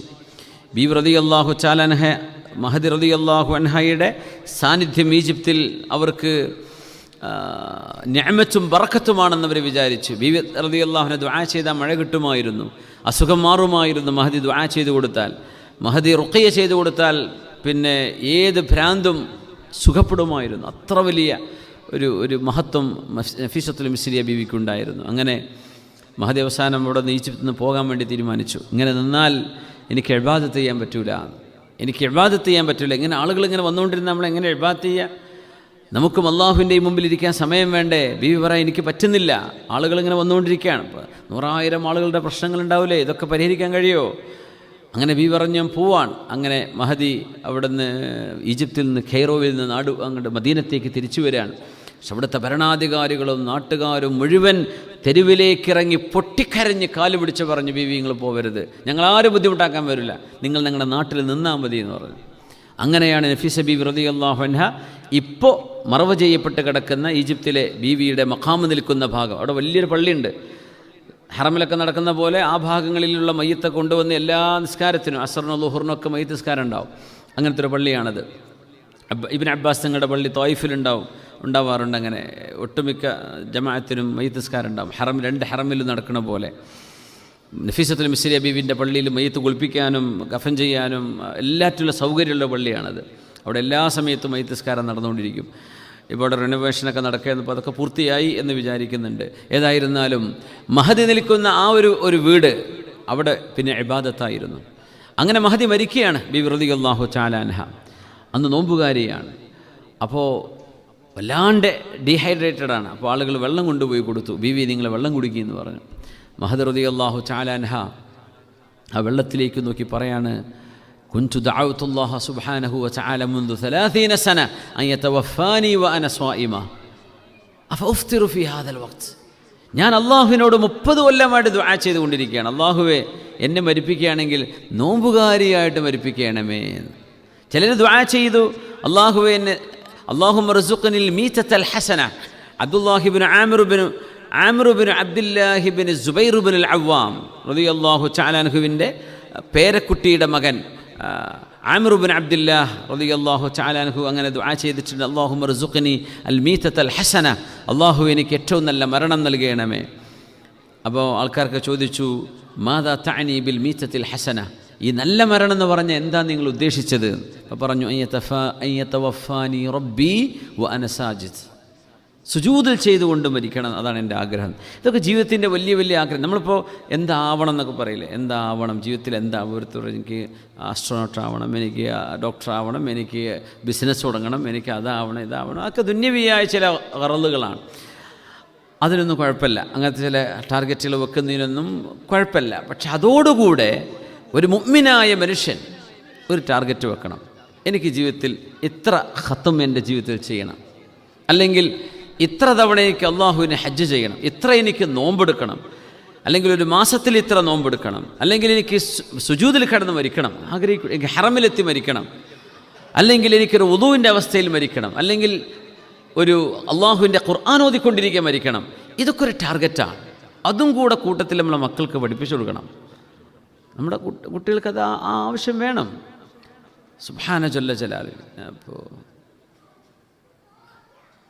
എൻ്റെ മോനോട് ഇപ്പം ഇന്ന് വൈകുന്നേരം ഒരാൾ കണ്ടപ്പോൾ എന്താവണമെന്ന് ആഗ്രഹം എന്ന് ചോദിച്ചു. അപ്പോൾ വർത്താനം കഴിഞ്ഞ് വന്നപ്പോൾ ഞാൻ ചോദിച്ചു, എന്ത് സംസാരിച്ചെന്ന് ചോദിച്ചപ്പോൾ എന്താവണമെന്ന് ചോദിച്ചതാണ്. അപ്പോൾ ദുന്യാവിൽ എന്താവുക എന്നാണ് അവിടെ ചോദ്യം. അപ്പോൾ പറഞ്ഞ് ഒന്നും തീരുമാനിച്ചിട്ടില്ല എന്ന് പറഞ്ഞു. അപ്പോൾ അത് നേരത്തെ ആവണ്ടേ, സമയം വൈകിപ്പോയല്ലോ എന്നൊക്കെ ഒരു സംഭാഷണം, ഒരു സൗഹൃദ ബുദ്ധിയാണ്. അവനോട് സംസാരിച്ച ആൾ പറഞ്ഞപ്പോഴേ, അപ്പോൾ ഞാൻ പറയേ, ജീവിതത്തിൽ വേണ്ട ലക്ഷ്യം അതിലൊക്കെ വലുതാണ്. നമ്മൾ വിചാരിക്കുന്ന പോലെ ഡോക്ടറാവണം, എഞ്ചിനീയറാവണം, പൈലറ്റാവണം, ഇതൊന്നും വലിയ സംഭവമല്ല. അതൊക്കെ റൂഹാണ്ട് അല്ലാഹു തആല ശ്വാസൻ്റെ പിടിച്ചാൽ നിൽക്കുന്ന സംഗതി. പിന്നെ അതിൻ്റെ അപ്പുറത്തേക്ക് ഒന്നുമില്ല. ആ ലക്ഷ്യത്തിന് ഒരു പ്രസക്തി പോലും ഇല്ല. പിന്നെ പറയോ മയ്യത്തുകൊണ്ട് നമ്മളെ പൈലറ്റാണോ പോകണതെന്ന് പറയോ? മയ്യത്ത് കെട്ടിൽ പോകുമ്പോൾ പറയില്ല, മയ്യത്താ പോകുന്നതെന്ന് പറയാം, അല്ലേ? അത്രയേ ഉള്ളൂ. സ്വാലിഹായൊരു മനുഷ്യനായിട്ട് ജീവിക്കണം, എനിക്കൊരു നല്ല ഒരു മകനായിട്ട് ജീവിക്കണം, ഒരു ലക്ഷ്യമാണത്. എനിക്ക് ഖുർആൻ ഹിഫ്ള് ചെയ്യണം, എനിക്ക് ഖുർആൻ മുഴുവൻ പഠിക്കണം, എനിക്ക് അള്ളാഹുവിൻ്റെ ദീനിന് എന്തെങ്കിലും സേവനം ചെയ്യണം, എനിക്ക് സുജൂദിൽ കിടന്ന് മരിക്കണം. ഇങ്ങനെ ജീവിതത്തിൻ്റെ ഏറ്റവും മഹിതമായ ചില ലക്ഷ്യങ്ങളെ സംബന്ധിച്ച് മഹാന്മാർ പറഞ്ഞിട്ടുണ്ട്. സയ്യിദ് ഹുസൈൻ അഫ്ഫാനി എന്ന് പറയുന്നൊരു പണ്ഡിതൻ്റെ ഒരു കിതാബുണ്ട്, ഉലൂഉൽ ഹിമ്മ എന്നാണ്. യാ അല്ലാഹ്, നമ്മൾ അന്തം വിട്ടു. നമ്മുടെ മുൻഗാമികളായ ആൾ, അത് 4-5 വോള്യമുണ്ട്. നമ്മുടെ മുൻഗാമികളായ മഹാന്മാർ ജീവിതത്തിൽ വെച്ച ലക്ഷ്യങ്ങളെ സംബന്ധിച്ച് മാത്രമാണ് ആ ചർച്ച അതിൽ. അതായത് എത്രയെല്ലാം ഹൈ എൻഡ് ഒബ്ജക്റ്റീവുകൾ വെച്ചിട്ടാണ് അവർ ജീവിക്കുന്നത്. അപ്പോൾ നമ്മളൊക്കെ ആലോചിച്ച് നോക്കിയാൽ നമ്മളൊക്കെ വേ ബിഹൈൻഡ്, ഒന്നും പറയാനും ഒന്നും അവകാശമില്ല. അത്രമേൽ ജീവിതത്തിൻ്റെ മൂല്യം അള്ളാഹുവിൻ്റെ മുമ്പിലേക്ക് ചെല്ലുമ്പോൾ വലിയൊരു സംഗതിയായിട്ടാണ് വരുന്നത് എന്ന് റബ്ബിൻ്റെ മുമ്പിൽ ചെന്ന് സമർപ്പിക്കാൻ കഴിയണം. അതുകൊണ്ട് ആമിർ ഇബ്നു അബ്ദുല്ലാഹി ഇബ്നു സുബൈർ ഇബ്നുൽ അവ്വാം റളിയല്ലാഹു തആല അൻഹു അങ്ങനൊരു ഇത് പറഞ്ഞു, മീതത്തുൽ ഹസന എന്നതുകൊണ്ട് ഞാൻ ഉദ്ദേശിച്ചത് സുജൂദിൽ കിടന്ന് മരിക്കല. അദ്ദേഹത്തിന് അത് ലഭിക്കുകയും ചെയ്തു. നമ്മൾ ആ ചരിത്രമൊക്കെ പറഞ്ഞിട്ടുണ്ട്. മഗ്രിബ് നിസ്കരിക്കാൻ മഗ്രിബിന് ബാങ്ക് കൊടുത്തപ്പോൾ പറഞ്ഞതാണ്, എന്നെ ഇഹ്മിലൂനി, സക്രാത്തിൽ കിടക്കുകയാണ്, ഐസിയുവിൽ കിടക്കുന്ന ഒരാളെ, ഓക്സിജൻ വെച്ച് കിടക്കുന്ന ഒരാളെ പള്ളിക്ക് ജമാഅത്തിന് കൊണ്ടുവന്ന എന്താ അവസ്ഥ? അപ്പോൾ നിങ്ങൾ എന്തിനു പോകുന്നു? വാൻത മുഹ്തദിർ, മരണമാസന്നമായി കിടക്കല്ലേ. അപ്പോൾ പറഞ്ഞു, ഞാൻ അള്ളാഹുവിനോട് ദുആ ചെയ്യാണ്. എങ്ങനെയാണ്? കൈഫ അസ്മഉ ഹയ്യ അല സ്വലാത്തി വ ഹയ്യ അലൽ ഫലാ വലാ ഉജീബു നിദാ റബ്ബി. എനിക്ക് പോകണമെന്ന് പറഞ്ഞു. യതഹാദാ ബൈന ഇത്നൈൻ, രണ്ടാളുകൾ ചുമന്നു കൊണ്ടുപോയി മഗ്രിബ് നിസ്കാരത്തിൽ കിടത്തി അവസാനത്തെ സുജൂദിൽ കിടന്നിട്ടാണ് മരിക്കുന്നത്. ആര്? സുബൈർ ഇബ്നുൽ അവ്വാം എന്ന ഹവാരിയു റസൂലില്ലാഹി സ്വല്ലല്ലാഹു അലൈഹി വസല്ലം, അവരുടെ പേരക്കുട്ടിയുടെ, അതായത് സുബൈർ ഇബ്നുൽ അവ്വാം തങ്ങളുടെ മകൻ സുബൈർ ഇബ്നുൽ അവ്വാം തങ്ങളുടെ ആമിർ ഇബ്നു അബ്ദുല്ലാഹി ഇബ്നു സുബൈർ ഇബ്നുൽ അവ്വാം. അപ്പോൾ സുബൈർ അവ്വാം തങ്ങളുടെ മകൻ അബ്ദുള്ള തങ്ങളുടെ മകൻ ആമിർ റളിയല്ലാഹു തആല അൻഹും അജ്മഈൻ താബിഈൻ. അല്ലാഹു ചെയ്തൊരു തൗഫീഖാണ്. നഫീസത്തുൽ മിസ്രിയ ബീവി റളിയല്ലാഹു തആല അൻഹ റഹ്മത്തുള്ളാഹി അലൈഹ റഹ്മത്തൻ വാസിഅ, അവർ പറയും, 30 കൊല്ലമായി ഞാൻ അള്ളാഹുവിനോട് ദുആ ചെയ്തുകൊണ്ടിരിക്കുകയായിരുന്നു എനിക്ക് നോമ്പുകാരിയായിട്ട് മരിക്കണമെന്ന്. ഇപ്പം ചിലർക്ക് നോമ്പ് ഇഷ്ടമായിരിക്കും, അങ്ങനത്തെ ഒരു ഇഷ്ടമാണ് ഈ പറയുന്നത്. അതുകൊണ്ടാണ് നോമ്പ് ഇഷ്ടപ്പെടുന്ന ആളുകൾക്ക് റയ്യാൻ എന്ന ഗേറ്റിലൂടെ പോകാൻ പറ്റും. നോമ്പ് നോറ്റവർ മുഴുവൻ അതിലൂടെ പോകുമെന്ന് നമുക്ക് തോന്നും. പക്ഷേ നിസ്കരിച്ചവർക്ക് ബാബ് സ്വലുണ്ട് എന്ന് പറഞ്ഞാൽ നിസ്കാരം ഇഷ്ടമായിട്ട് അതൊരു ഹരമാണ് ചില ആളുകൾക്ക്. അങ്ങനത്തെ ആൾക്കാരുണ്ടാവും. അവരാണ് ബാബു സ്വലയിലൂടെ വിളിക്കുന്നത്. ബാബു സ്വതക്കയുണ്ട്, എല്ലാ ബാബിൻ്റെയും പേര് തങ്ങൾ പറഞ്ഞില്ല സ്വല്ലല്ലാഹു അലൈഹി വസല്ലം. ഓരോ ഇബാദത്തും ഇഷ്ടപ്പെടുന്നവർ, നോമ്പ് ചിലർക്ക് ഇഷ്ടമായിരിക്കും, അതൊരു ഇഷ്ടമാണ്. അങ്ങനെയൊക്കെ ഒരു ഇബാദത്തിനൊരു ഇഷ്ടമൊക്കെ വരുമോ? പട്ടിണി എടുക്കാൻ ഇഷ്ടം വരിക എന്നൊക്കെ പറഞ്ഞാൽ അതൊക്കെ എത്ര വലിയ ഇഷ്ടമാണ്. അള്ളാഹ്ക്ക് വേണ്ടി പട്ടിണി എടുക്കാൻ, വിശപ്പിന് വിഷമല്ലാത്തത് കൊണ്ടല്ല, പക്ഷേ ഞാനിത് ചെയ്യുന്നത് അള്ളാഹ് നിനക്ക് വേണ്ടിയാണ്. വയറിൽ ശരിക്കും വിശക്കുന്നുണ്ട്, തളർച്ച വരുന്നുണ്ട്, ക്ഷീണം വരുന്നുണ്ട്, നമുക്ക് ജോലി ചെയ്യാനൊന്നും പറ്റില്ല, വലിയ ബുദ്ധിമുട്ട് വരും. പക്ഷേ ഇത് ഞാൻ അള്ളാഹുവിന് വേണ്ടി ചെയ്യും. എൻ്റെ റബ്ബെന്നോട് പറഞ്ഞു ഇന്നൊന്നും കഴിക്കണ്ട ചെയ്യൂല. കാമുകൻ പറഞ്ഞാൽ അങ്ങനെ ചെയ്യൂല. കാമുകി ഇന്ന് ബ്രേക്ക്ഫാസ്റ്റ് കഴിക്കേണ്ട അവിടെ കഴിക്കൂല, ഇന്ന് ഉറങ്ങണ്ട അവിടെ ഇരിക്കൂ. ചിലപ്പോൾ അള്ളാഹു പറയാണ്, നിങ്ങൾ എന്നെ അനുസരിച്ചുകൊണ്ട് ഭക്ഷണം കഴിക്കല്ലേ. മഹബ്ബത്തൻ ലില്ലാ, അള്ളാഹുവിനോടുള്ള മഹബ്ബത്താണ് ഇതിൻ്റെ പ്രേരകം. അതുകൊണ്ട് ഞാൻ ചെയ്യുന്നു റബ്ബേ. അതുകൊണ്ടാണ് അസ്സൗമുലി, ഇത് എനിക്കുള്ളതാണ്. ഒരാൾ വെറുതെ ഒന്നു കൊടുക്കുന്ന സമയത്ത് വായിൽ വെള്ളം കൊപ്പിളിക്കുമ്പോൾ എന്ന് പറഞ്ഞൊരു മുറുക്ക് വെള്ളം കുടിച്ചു, 5 ഒതുവിന് 5 വെള്ളം കുടിച്ചു. അല്ല, 5 വേണ്ടി വരില്ല. ളുഹ്റും അസ്റും തന്നെ അത്യാവശ്യമല്ലേ, 2-3 ഒതൊക്കെ എടുക്കുകയാണെങ്കിൽ ആരറിയും നോമ്പ് മുറിച്ചിക്കണോ ഇല്ലേ? അള്ളാഹ്ക്ക് മാത്രമല്ലേ അറിയാൻ പറ്റുള്ളൂ. അള്ളാഹ്ക്ക് മാത്രം അറിയാൻ പറ്റും ഒരു മനുഷ്യൻ നോമ്പുണ്ടോ ഇല്ലേ, ആർക്കും ചെക്ക് ചെയ്യാൻ കഴിയില്ലത്. അതുകൊണ്ടാണ് അസ്സൗമുലി വ അനാ അജ്സീബി, അത് ഭക്ഷണം കഴിക്കുന്നുണ്ടോ ഇല്ലേ എന്ന് മാത്രമല്ല, നിങ്ങളുടെ കണ്ണ് നോമ്പെടുക്കുന്നുണ്ടോ, നിങ്ങളുടെ നിങ്ങളുടെ വായ നോമ്പെടുക്കുന്നുണ്ടോ, നിങ്ങളുടെ മൈൻഡ്, നിങ്ങളുടെ ബ്രെയിൻ, നിങ്ങളുടെ കൽബിന് നോമ്പുണ്ടോ, നിങ്ങളുടെ കൈകാലുകൾക്ക് നോമ്പുണ്ടോ, ഇതൊക്കെ അള്ളാഹുവിന് മാത്രമേ അറിയാൻ കഴിയുള്ളൂ. അള്ളാഹുവിന് മാത്രമേ അറിയാൻ കഴിയുള്ളൂ. അസ്സൗമു ജുന്ന, നോമ്പെന്ന് പറയുന്നത് പരിചയമാണ്. It's a shield. വാള് വെട്ടുമ്പോൾ തടുക്കുന്ന സാധനമാണത്. എന്ന് പറഞ്ഞാൽ തെറ്റിലേക്ക് പോകാതിരിക്കാൻ നമ്മളെ കൺട്രോൾ ചെയ്യണം. ഖദ് അഫ്ലഹ മൻ സക്കാഹ വഖദ് ഖാബ മൻ ദസ്സാഹ. ഈ ശരീരത്തിന് ഇഷ്ടമുള്ളത് ചെയ്തോട്ടെ എന്ന് പറഞ്ഞങ്ങ് വിടുന്ന ആളുകൾ പരാജയപ്പെട്ടു. ഇന്നത്തെ സ്വതന്ത്രവാദികളൊക്കെ അതാ പറയുന്നത്, ശരീരത്തിൻ്റെ ആഗ്രഹം നടക്കട്ടെ. ഇസ്ലാം പറയുന്നതല്ല, നിൻ്റെ ശരീരത്തിൻ്റെ ആഗ്രഹങ്ങൾ നീ നിയന്ത്രിക്കണം. അത് അള്ളാഹുവിൻ്റെ ശരീഅത്തിന് യോജിച്ചു വരുന്നുണ്ടോ, ഗോ അഹെഡ്. ഇല്ലേ, സ്റ്റോപ്പ് ഇറ്റ്. ഖദ് അഫ്ലഹ മൻ സക്കാഹ. തെറ്റു ചെയ്യരുത് എന്ന ആഗ്രഹം നമ്മുടെ മനസ്സിലുണ്ട്. ആ ആഗ്രഹം സഫലമാകാൻ ഏറ്റവും അനുയോജ്യമായ സമയം നോമ്പാണ്. അപ്പം നോമ്പെടുക്കുന്നുണ്ട്, പക്ഷെ ഒരാൾ തെറ്റ് ചെയ്യാതിരിക്കണമെന്ന് തോന്നലില്ലെങ്കിൽ നോമ്പുകാരനായാലും തെറ്റ് ചെയ്യും. നോമ്പെടുത്തു എന്നതിൻ്റെ പേരിൽ മാത്രം തെറ്റ് ചെയ്യാതിരിക്കുക എന്ന് പറയാൻ കഴിയില്ല. നമ്മളൊക്കെ മനുഷ്യന്മാരാണ്. കുല്ലു ബിനി ആദമ ഖത്താ വ ഖൈറുൽ ഖത്താഇന തവ്വാബൂൻ, അല്ലേ? ആദം നബി അലൈഹിസ്സലാമിൻ്റെ മക്കൾ തെറ്റുപറ്റുന്നവരാണ്. തെറ്റുപറ്റുക എന്നതിൽ തെറ്റുപറ്റാത്തവരാരാണുള്ളത്? വഖൈറുൽ ഖത്താഈന തവ്വാബൂൻ, തെറ്റുപറ്റി തൗബ ചെയ്ത് മടങ്ങുന്ന ആളുകളാണ് ഏറ്റവും നല്ല മനുഷ്യരെന്ന് മഹാനായ റസൂലുള്ളാഹി സ്വല്ലല്ലാഹു അലൈഹി വസല്ലം. തെറ്റു ചെയ്യരുത് എന്നൊരു തോന്നൽ നമ്മുടെ ഖൽബിലേക്ക് വരണം. അത് നോമ്പ് കൊണ്ട് വരേണ്ടതാണ്. നോമ്പെടുക്കുമ്പോൾ ആ ആഗ്രഹം കയ്യിലുണ്ടെങ്കിൽ നമ്മുടെ വിഷയം എളുപ്പമാണ്. അള്ളാഹു തൗഫീഖ് ചെയ്യട്ടെ. ലഅല്ലക്കും തത്തഖൂൻ. ഹബീബായ സ്വല്ലല്ലാഹു അലൈഹി വസല്ലം തങ്ങൾ ഒരു നോമ്പുകാരനെപ്പോലെ ജീവിച്ചു എന്ന് പറയലായിരിക്കും ഏറ്റവും നല്ലത്. അവിടുത്തെ ജീവിതത്തിൽ മാ ശബിഅ റസൂലുള്ളാഹി സ്വല്ലല്ലാഹു അലൈഹി വസല്ലം യൗമൻ ഖത്തു മിൻ അഖിത്തിൻ, നബിതങ്ങൾ സ്വല്ലല്ലാഹു അലൈഹി വസല്ലം തങ്ങൾ ഒരു സ്വാദിഷ്ടമായൊരു ഭക്ഷണവും നബിതങ്ങൾ വയറ് നിറച്ച് കഴിച്ചില്ല. അഷ്റഫുൽ ഖൽഖ് സ്വല്ലല്ലാഹു അലൈഹി വസല്ലം.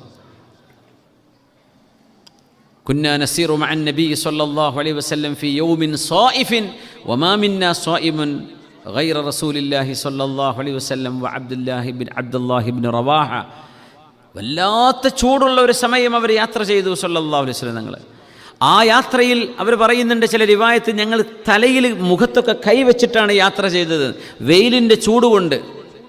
ആ സമയത്ത് അബ്ദുല്ലാഹി ഇബ്നു റവാഹ റളിയല്ലാഹു അൻഹു, നേരത്തെ സൂചിപ്പിച്ച സ്വഹാബി, റസൂലുള്ളാഹി സ്വല്ലല്ലാഹു അലൈഹി വസല്ലം, അവർ രണ്ടുപേർക്കും സുന്നത്ത് നോമ്പുണ്ടായിരുന്നു. ഞങ്ങൾക്ക് നോമ്പെടുക്കാൻ പറ്റിയിട്ടില്ല. അവർ നോമ്പ് അപ്പോഴും ഉണ്ടായിരുന്നു. റളിയല്ലാഹു തആല അൻഹു.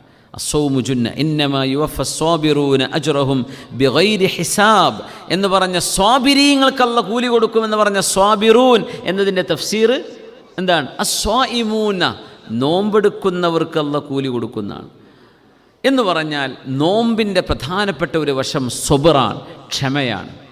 നമ്മുടെ ആഗ്രഹങ്ങളെ നമ്മൾ പിടിച്ചു നിർത്തുകയാണ്. അള്ളാഹു അതിന് തൗഫീഖ് നൽകട്ടെ. അള്ളാഹു തൗഫീഖ് നൽകട്ടെ. ആമീൻ യാ റബ്ബൽ ആലമീൻ. ഹസൻ അൽ ബസ്രി റഹ്മത്തുള്ളാഹി തആല അലൈഹിയിൽ നിന്ന്, സുഫിയാനു സൗരി റഹ്മത്തുള്ളാഹി തആല അലൈഹിൽ നിന്ന് ഉദ്ധരിക്കപ്പെടുന്നൊരു റിവായത്തുണ്ട്. അള്ളാഹു സുബ്ഹാനഹു വ തആല ഒരു മുഅ്മിനായ മനുഷ്യന് സ്വർഗം കൊടുത്ത് ആ സ്വർഗത്തിലെ മനോഹരമായ അസലിൻ്റെ, തേനിൻ്റെ അരുവിയുടെ അരികത്ത് ഹൂറുൽ ഐനുകളിൽപ്പെട്ട സുന്ദരിയായൊരു ഹൂരിയുടെ കൂടെ ഇരിക്കുമ്പോൾ ആ ഹൂരി അദ്ദേഹത്തോട് പറയാണ്, ഇന്നല്ലാഹ നദറ ഇലൈക ഫീ യൗമിൻ സ്വായിം, നിങ്ങൾ യൗമിൻ സ്വായിഫിൻ വ അൻത സ്വായിം, വളരെ ചൂടുള്ള ഒരു ദിവസം നിങ്ങൾ നോമ്പുകാരനായി നിൽക്കുമ്പോൾ, നിങ്ങളുടെ ചുണ്ടുകളൊക്കെ വരണ്ട് നിൽക്കുമ്പോൾ, നിങ്ങളുടെ വയറൊട്ടി നിൽക്കുമ്പോൾ, നിങ്ങൾ അശക്തനായി തളർന്നു നിൽക്കുമ്പോൾ അള്ളാഹു നിങ്ങളിലേക്ക് നോക്കിയ ഒരു നേരമുണ്ടായിരുന്നു. എന്നിട്ട് പറഞ്ഞു, ഉഷ്ഹിദുക്കും യാ മലായികത്തി, എൻ്റെ മലക്കുകളെ നിങ്ങളെ ഞാൻ സാക്ഷി നിർത്തുകയാണ്, ഈ മനുഷ്യൻ എനിക്ക് വേണ്ടിയാണ് ഈ ത്യാഗം ചെയ്തത്. ചൂടുള്ള നോമ്പ്, ചൂടുള്ള കാലഘട്ടത്തിലെ നോമ്പ്. ഇപ്പം ലെങ്തി അവേഴ്സൊക്കെ ഉണ്ടെങ്കിൽ നോമ്പ് പ്രയാസമാണെന്ന് തോന്നുന്നു. ഒരിക്കലല്ല. റമദാൻ ഇതാ തുടങ്ങുന്നു, അതിൻ്റെ ആനന്ദം അനുഭവിക്കുന്ന മുഅ്മിനീങ്ങൾക്കത് വളരെ പെട്ടെന്നാണ് നീങ്ങിപ്പോവുക. റമദാൻ എത്ര പെട്ടെന്നാണ് കഴിയുക. നമ്മൾ വരുന്നെന്ന് പറഞ്ഞതാ കഴിഞ്ഞ് പെരുന്നാളായി എന്ന് പറയും. വളരെ പെട്ടെന്നാണ് പോവുക. അത് എത്ര ദീർഘമുള്ള പകലാണെങ്കിലും ചുരുങ്ങിയ പകലാണെങ്കിലും റമദാൻ മർറുൽ കിറാം, മാന്യന്മാർ പോകുന്ന പോക്കാ പോവുക. അവിടെ ഇവിടെ തിരിഞ്ഞു നോക്കാൻ നിൽക്കില്ല, ഒരൊറ്റ പോക്കായിരിക്കും. അത് മർറുൽ കിറാം, മാന്യന്മാരുടെ നടത്തമാണ്. റമദാനിൻ്റെ പോക്ക് അങ്ങനെയാണെന്ന. ബാക്കിയൊക്കെ നമുക്ക് അല്പം സ്ലോ ഡൗൺ ഫീൽ ചെയ്യും. റമദാൻ ഒരിക്കലും അങ്ങനെ കിട്ടില്ല. അത് എത്ര നീളമുള്ളതാണെങ്കിലും മുഅ്മിനീങ്ങൾക്കതിൻ്റെ സന്തോഷം കൊണ്ട് അങ്ങനെയാണ്. സന്തോഷത്തിൻ്റെ സാഅത്തുകൾ, സമയങ്ങൾ വളരെ പെട്ടെന്നാണ് കഴിഞ്ഞു പോവുക. ദുഃഖമുണ്ടെങ്കിലാണ് അത് വളരെ നീണ്ടുപോവുക. ദുഃഖമുള്ള രാവുകൾ വളരെ നീണ്ട രാവുകളാണ്. സന്തോഷത്തിൻ്റെ രാവുകൾ നേരം പുലരും പെട്ടെന്ന്. ഇപ്പം തന്നെ ഫജറായോ നേരം വെളുത്തോ എന്ന് ആലോചിച്ചു പോകും. അങ്ങനെ ഒരു ദീർഘമായ രാവിൽ, ഒരു ദീർഘമായ പകലിൽ ഏറ്റവും ദാഹമുള്ള ഒരു നേരത്ത് നിങ്ങളുടെ ചുണ്ടുകളൊക്കെ വരണ്ടു നിൽക്കുന്ന ഒരു ദിവസം അള്ളാഹു നിങ്ങളെ നോക്കിയിരുന്നു. ആ റബ്ബ് പറഞ്ഞു, റബ്ബ് തആല അന്നേരം പറഞ്ഞു, എൻ്റെ അബ്ദിലേക്ക് നോക്കൂ മലക്കുകളെ, ഇയാൾ ഇങ്ങനെ വിശന്ന് നിൽക്കുന്നത് എനിക്ക് വേണ്ടിയാണ്. ഇപ്പോൾ പുറത്ത് ജോലി ചെയ്യുന്ന ആളുകളെ സംബന്ധിച്ച് നമുക്കത് പറയാൻ പറ്റും. ഇൻഡോർ ജോലി ചെയ്യാണ്, എയർ കണ്ടീഷൻ ചെയ്ത റൂമിലാണ് നമ്മൾ ഇരിക്കുന്നത്, അല്ല എയർ കണ്ടീഷൻ ചെയ്ത വാഹനത്തിലാണ്, വീട്ടിലാണ്. അവരനുഭവിക്കുന്നതിലേറെ സബർ പുറത്ത് ജോലി ചെയ്യുന്നവർക്ക് വേണ്ടി വരും, അല്ലേ? അവർക്ക് ജോലിയും നോമ്പും ഒരുമിച്ച് കൊണ്ടുപോകാൻ കഴിയുമോ? അവർ നോമ്പെടുക്കുക. ഇപ്പോൾ ഒരുപാട് ലെങ്തി അവേഴ്സ്, ഇപ്പം UK-യിലോ മറ്റ് വെസ്റ്റേൺ രാജ്യങ്ങളിലോ ഒക്കെ ഒരുപാട് ദീർഘമുള്ള പകലുകൾ വരും. അപ്പോൾ എന്താ ചെയ്യുക? പകുതി വെച്ച് മുറിക്കാൻ പറ്റുമോ? ഇല്ല. നിങ്ങൾക്ക് ആ പകൽ എന്തിയോളം നിങ്ങൾക്ക് നോമ്പെടുക്കാൻ പറ്റുമോ? നിങ്ങളെടുക്കുക. ഇല്ലേ, നിങ്ങളെ കൊണ്ട് കഴിയൂലേ, നിങ്ങൾ മുറിച്ചോളൂ. എന്നിട്ട് എന്ത് ചെയ്യുക? ഫഇദ്ദത്തു മിൻ അയ്യാമിൻ ഉഖർ എന്നല്ലാതെ സൗദിയിൽ ഇപ്പോൾ ടൈമായിട്ട് നമ്മൾ മുറിക്കുക. ഇവിടെ സൂര്യൻ നേരെ മേലെ കണ്ടുകൊണ്ടിരിക്കുക. സൂര്യൻ ഖുറൂബാവാതെ അസ്തമിക്കാതെ നോമ്പ് മുറിക്കാൻ പറ്റൂല. ഇപ്പം നോമ്പ് സമയമാവാതെ മുറിക്കുക എന്ന് പറഞ്ഞതൊരു കുറ്റമാണ്, അതൊരു കുറ്റമാണ്. റസൂലുള്ളാഹി തങ്ങൾ പറഞ്ഞു, അച്ചാനി ജിബ്രീൽ അലൈഹിസ്സലാത്തു വസ്സലാം വമഅഹു മലക്കാൻ, 2 മലക്കുകളെയും കൊണ്ട് ജിബ്രീൽ അലൈഹിസ്സലാം എൻ്റെ അടുത്തേക്ക് വന്നു അലൈഹിമുസ്സലാത്തു വസ്സലാം. എന്നിട്ട് ഒരു പർവ്വതത്തിൻ്റെ അരികത്തേക്ക് എന്നെ കൊണ്ടുപോയി. ആ പർവ്വതത്തിൻ്റെ അരികത്തെത്തിയപ്പോൾ എന്നോട് ജിബ്രീൽ തങ്ങൾ പറഞ്ഞു, നബിയെ ഇസ്അദ്, കയറിൻ നബിയെ എന്ന് പറഞ്ഞു. നോക്കുമ്പോൾ എനിക്ക് കയറാൻ പറ്റാത്ത മലയാണ്, കുത്തനെയുള്ള പാറമലകളാണ്. ഞാൻ പറഞ്ഞു എനിക്ക് കഴിയുന്നില്ലല്ലോ കയറാൻ. അപ്പോൾ പറഞ്ഞു, ഇസ്അദ് ഫഇന്നനാ സനുസഹിലു അലൈക്, നബി നിങ്ങൾ കയറിക്കോളൂ, കയറാനുള്ള സൗകര്യം ഞങ്ങൾ ചെയ്തുതരാം. അങ്ങനെ 3 മലക്കുകളും ഹബീബായി തങ്ങളെ സഹായിച്ച് അവർ കയറുക. ഇത് റുഇയയാണ് കേട്ടോ, സ്വപ്നമാണ്. വറുഇയൽ അംബിയാ വഹ്യുൻ, അംബിയാക്കന്മാർക്കുണ്ടാകുന്ന സ്വപ്നങ്ങളൊക്കെ വഹയാണ്, ദിവ്യബോധനമാണ്. ഫഇന്നഹു തനാമു ഐനായ വലാ യനാമു ഖൽബി വകദാലികൽ അംബിയാ, പ്രവാചകന്മാരുടെ കണ്ണുകളെ ഉറങ്ങൂ, ഹൃദയം ഉറങ്ങുകയില്ലെന്ന് പരിശുദ്ധ റസൂലുള്ളാഹി സ്വല്ലല്ലാഹു അലൈഹി വസല്ലം തങ്ങൾ പറയാം. അങ്ങനെ അങ്ങനെ ആ മലയുടെ ഏറ്റവും മുകൾ ഭാഗത്ത് ഞാൻ നിൽക്കുമ്പോൾ നരകവാസികളുടെ കരച്ചിൽ ഞാൻ കേട്ടു എന്ന് റസൂലുള്ളാഹി സ്വല്ലല്ലാഹു അലൈഹി വസല്ലം. സുറാഖുൻ വഅവീൽ, ആർത്ത് നിലവിളിക്കുന്ന ശബ്ദം ഞാൻ കേട്ടു, പേടിച്ചുപോയി. ഇങ്ങനെ ശബ്ദം ഞാൻ കേട്ടിട്ടില്ല. ആളുകളുടെ നിലവിളിയാണ്, കൂട്ടമായ കരച്ചിൽ ഞാൻ കേൾക്കുന്നു ആ മലയുടെ മുകളിൽ. പിന്നെ ജിബ്രീൽ അലൈഹിസ്സലാം എന്നോട് പറഞ്ഞു, നബി അത് കണ്ടോ, നബി അങ്ങത് കണ്ടോ? ഞാൻ നോക്കുമ്പോൾ ഒരുപാട് ആളുകൾ അവരുടെ കവിളുകൾ കൊക്ക കൊണ്ട് ഒരു കുളത്തിട്ടിട്ട് വലിച്ചു കീറി ചോര ചിന്തി കളിക്കുകയാണ്. അപ്പോൾ ചോദിച്ചു, ജിബ്രീലേ എന്താണിത്? അപ്പോൾ പറഞ്ഞു, ഇവർ യുഫ്തിറൂന സുയാമഹും ഖബ്ല തഹില്ലതിഹ, നോമ്പ് മുറിക്കേണ്ട സമയമാകുന്നതിൻ്റെ മുമ്പ് നോമ്പ് മുറിക്കുന്ന ആളുകളാണ്. സുബ്ഹാനല്ലാഹ്. നമ്മൾ ആലോചിക്കണം, നമ്മുടെ നാട്ടിലൊക്കെ വലിയ ഫിത്തന ഉണ്ടാവും. പല പള്ളികളുണ്ടാവും, മത്സരമാണല്ലോ. ആദ്യത്തെ കൊടുക്കണ ബാങ്കിന് ഭയങ്കര സീറ്റായിരിക്കും, ഭയങ്കര ആക്സെപ്റ്റൻസ് ആയിരിക്കും ആൾക്കാർ. ഓനാണ് ആൺകുട്ടി എന്ന് പറയും. അപ്പോൾ എന്ത് ചെയ്യും, സമയമാണ് 2ൻ്റെ മുമ്പ് തന്നെ ബാങ്ക് കൊടുക്കും. അപ്പോൾ എല്ലാവരും അവിടെ കൊടുത്തല്ലോ എന്നാൽ നമ്മളും കഴിക്കുക. ചെയ്തുകൂടാതെ ഒക്കെ മനുഷ്യന്മാരാണ്, തെറ്റുപറ്റാം. സമയമായോ ഇല്ലേ എന്ന് കൃത്യമായി നോക്കിയിട്ടേ നോമ്പ് മുറിക്കാൻ പറ്റൂ. വളരെ കുറഞ്ഞ സമയമല്ലേ ഇനി വേണ്ടൂ. മണിക്കൂറുകളോളം കാത്തു നിന്ന് പിന്നെ 2 മിനിറ്റ് 3 മിനിറ്റിന് എന്തിനെത്ര ധൃതിപ്പെടേണ്ടത്? നോമ്പ് മുറിക്കേണ്ട സമയമായാൽ ഖുറൂബായാൽ അത് ചെയ്യാം. നേരെ മറിച്ച് 4ഉം 5ഉം ബാങ്ക് ഒരുമിച്ച് വരുന്ന ചില ടൗണുകളുണ്ടാവും. അവിടെ 4ഉം 5ഉം ബാങ്ക് ഒരുമിച്ചായിരിക്കും. അപ്പോൾ ഒരുത്തൻ എന്ത് ചെയ്യും, സ്മാർട്ടാവാൻ വേണ്ടി എന്ത് ചെയ്യും, വേഗം കൊടുക്കും. അതുപോലെ ലാസ്റ്റ് കൊടുക്കുന്ന ആൾക്കാരുണ്ട്. അത്താഴത്തിന് സമയം കഴിഞ്ഞിട്ടുണ്ടാവും, ബാങ്ക് കൊടുത്താലും ഇല്ലെങ്കിലും സമയമായില്ലേ, അതിൻ്റെ ദലാലത്താണ് ബാങ്ക് വിളി. പക്ഷെ അതെന്ത് ചെയ്യും, ചിലർ ലേറ്റാകും. അപ്പോൾ പറയും, ഞാൻ മൂപ്പരപ്പാണ്, എനിക്ക് ആ ബാങ്ക ഭയങ്കര ഇഷ്ടം, ഞാൻ മൂപ്പര ആ സമയത്ത് അതുവരെ തിന്നാണ്, സമയമായിട്ടുണ്ടാവും. ഇതൊക്കെ ഫസാദാണ്. അപ്പോൾ നമ്മളെന്ത് ചെയ്യരുത്, യുക്തിയും ബുദ്ധിയും വിവേകവും ഒക്കെ ഉപയോഗിക്കണം. അമലിൻ്റെ വിഷയത്തിൽ, ദുനിയാവിൻ്റെ വിഷയത്തിൽ അതൊക്കെ ഉപയോഗിക്കുന്നില്ലേ, ഇബാദത്തിൻ്റെ വിഷയത്തിൽ അത് ഉപയോഗിക്കണം. ഖബ്ല തഹില്ലതിഹ, നോമ്പ് മുറിക്കേണ്ട സമയമാകുന്നതിന് മുമ്പ് മുറിക്കുന്ന ആളുകൾ, അവർക്ക് ഇങ്ങനെ ശിക്ഷയുണ്ടെന്ന് റസൂലുള്ളാഹി സ്വല്ലല്ലാഹു അലൈഹി വസല്ലം. അപ്പോൾ സമയാവാതെ മുറിക്കരുത്. അള്ളാഹു തആല അത് പൂർണ്ണമായിട്ട് തന്നെ നിർവഹിക്കാൻ തൗഫീക്ക് ചെയ്യട്ടെ. നമ്മളോട് പറയാൻ, ഇത് മലക്കുകളുടെ സ്വഭാവമല്ലേ, ഭക്ഷണം കഴിക്കാതിരിക്കുക, വെള്ളം കുടിക്കാതിരിക്കുക, പിന്നെ ഭാര്യയുടെ കൂടെ കിടക്കാതിരിക്കുക, ഇതൊക്കെ മലക്കുകളുടെ സ്വഭാവമാണ്. അള്ളാഹു നമ്മളെ ഒരു ഏഞ്ചലിക് ക്യാരക്ടറിസ്റ്റിക്സിലേക്ക് കൊണ്ടുപോവുകയാണ്. മലക്കുകളുടെ ഒരു ലോകം, ഒന്നും ചിന്തിക്കാനില്ലാത്ത. റമദാനിൽ ഭയങ്കര ക്രിയേറ്റിവിറ്റിയാണ്. റമദാനിൽ ഓതുന്ന അത്ര സാധാ ദിവസം ഓതുമോ, അപ്പോൾ തോന്നും ചായ കുടിക്കാൻ, അപ്പോൾ പൂട്ടിച്ച് പോവുക ചായ ഉണ്ടാക്കാൻ വേണ്ടിയിട്ട്. സുബ്ഹാനല്ലാഹ്. ഓതിക്കൊണ്ടിരിക്കണത് വെറുതെ തോന്നുന്നു വിശക്കുണ്ടല്ലോ എന്ന്. അപ്പം പിന്നെ തലഭാത്ത് ഓർഡർ ചെയ്തു, അല്ലെങ്കിൽ ഡെലിവറിനെ വിളിച്ചു, അല്ലെങ്കിൽ അവിടെ ഷോപ്പിൽ പോയി, അപ്പം സമയം കഴിഞ്ഞു. നേരെ മറിച്ച് ഇതൊന്നും ചിന്തിക്കാനില്ല. നമ്മൾ ഇപ്പോൾ സമയം മഗ്‌രിബ് വരെ ഒരു രക്ഷയില്ല. അപ്പോൾ നേരെ കണ്ടിന്യൂസ്ലി നമ്മൾ വർക്ക് ചെയ്തുകൊണ്ടിരിക്കുകയാണ്, ഓതിക്കൊണ്ടിരിക്കുകയാണ്. റമദാനിൽ ചെയ്യാൻ പറ്റുന്ന പോലെ ഇബാദത്ത് നമുക്ക് കിട്ടുന്നുണ്ടോ? റമദാനിൽ ഉറക്കം വളരെ കുറവാണ്, പക്ഷേ നമ്മുടെ ഇബാദത്ത് കൂടും. മാഷാ അല്ലാഹ്, അള്ളാഹു തൗഫീക്ക് ചെയ്യട്ടെ. എന്തേ നമ്മുടെ ചിന്തകൾ മറ്റൊരിടത്തും പോകുന്നില്ല. റമദാനിൽ ഇൻഷാ അല്ലാഹുൽ അസീസ് വിശുദ്ധമായ ഖുർആനിൻ്റെ ആനിവേഴ്സറിയാണ്, മറക്കല്ലിൻ. ഖുർആൻ എല്ലാവരും ഓതി മുമ്പോട്ടെത്തുമ്പോൾ, ഇപ്പോൾ റമദാൻ 3-4 ദിവസമായിട്ട് എന്താ ഓതിയെന്ന് വെച്ചാൽ ഒന്നും ഓതിയിട്ടുണ്ടാവില്ല. ലാ യസാലു ഖൗമുൻ യതഅഖറൂന ഹത്താ യുഅഖിറഹുമുല്ലാഹ്. ചില ആൾക്കാർ ഇങ്ങനെ ലേറ്റായി അള്ളാഹു അവരെ ലേറ്റ് ആക്കുമെന്ന് പറഞ്ഞു റസൂലുള്ളാഹി സ്വല്ലല്ലാഹു അലൈഹി വസല്ലം. ചില ആളുകൾ പിന്തി ഹത്താ യുഅഖിറഹുമുല്ലാഹ്, അവർ പിന്നെ സ്വർഗത്തിലേക്ക് വരുമ്പോഴും ബാക്കിലായിരിക്കും, അവരെ അള്ളാഹു ലേറ്റാക്കി കളയും എന്ന് ഹബീബായ റസൂലുള്ളാഹി സ്വല്ലല്ലാഹു അലൈഹി വസല്ലം. അങ്ങനെ പെട്ടുപോകരുത്. അതുകൊണ്ട് സാബിഖ്, ഇതൊരു സിബാഖാണ്. വസാരിഉ ഇലാ മഗ്ഫിറത്തിൻ മിർ റബ്ബിക്കും വജൻ. ഇനിയൊരു അവസരം അള്ളാഹു സ്വർഗം കിട്ടാൻ നമുക്ക് തന്നില്ല എന്ന് വരും, ഇനിയൊരു അവസരം ഉണ്ടായില്ല എന്ന് വരും. ഇത് ലാസ്റ്റ് ചാൻസാണ്. നമ്മൾ പറയില്ല ഇത് ലാസ്റ്റ് ബസ്സായിരിക്കും, ഇത് ലാസ്റ്റ് ബസ്സായിരിക്കും. എൻ്റെ തൊട്ട് മുമ്പത്തെ ബസ്സിന് പോയാൽ ആ ബസ് ടയർ കേടന്ന അടുത്ത ബസ്സെങ്കിലും ഉണ്ടെന്ന് വിചാരിക്കുക. ഇത് ലാസ്റ്റ് ബസ്സാണ്, ഇതിൽ പോയി കഴിഞ്ഞാൽ പിന്നെ അത് കിട്ടിയില്ലെങ്കിൽ പോയി. അങ്ങനത്തെ ഒരു അവസ്ഥയിലാണ് നമ്മളൊക്കെ ജീവിക്കുന്നത്, മനസ്സിലാക്കണം. ഒരു ഗ്യാരണ്ടിയുമില്ല. എന്തെങ്കിലും തരത്തിൽ അള്ളാഹുവിൻ്റെ മുമ്പിലേക്ക് നമ്മൾ എത്തുന്ന സമയം ഒരു അമലുമില്ലാതെ നമ്മൾ എത്തുകയാണെങ്കിൽ എത്ര വലിയ നഷ്ടമായിരിക്കും അത്. അതുകൊണ്ട് ഇൻഷാ അള്ളാഹ് ഈ റമളാൻ നല്ല നിലയ്ക്ക് ജീവിക്കുന്ന ആളുകൾക്ക് ഇൻഷാ അള്ളാഹ് ഒരുപാട് നന്മകൾ കൂടാനുള്ള അവസരമാവണം. തെറ്റുകളിലേക്ക് അകപ്പെട്ടു പോയ ആളുകൾക്ക് തൗബ ചെയ്ത് കഴുകി ശുദ്ധിയായി ഈ റമളാനോടുകൂടെ മറ്റൊരു വിശുദ്ധമായൊരു ജീവിതം തുടങ്ങാനുള്ള തൗഫീഖ് ഉണ്ടാവണം. അള്ളാഹു തൗഫീഖ് ചെയ്യട്ടെ. ഉംറത്തുൻ ഫി റമളാന തഅദിലു ഹജ്ജത്തൻ മഈ എന്ന് റസൂലുള്ളാഹി സ്വല്ലല്ലാഹു അലൈഹി വസല്ലം. കഴിയുന്ന ആളുകൾക്കൊക്കെ റമളാനിൽ ഉംറക്ക് പോവുക. ഒരുപാട് വിഷയങ്ങൾ ഈസിയാണ്. ഉംറ വളരെ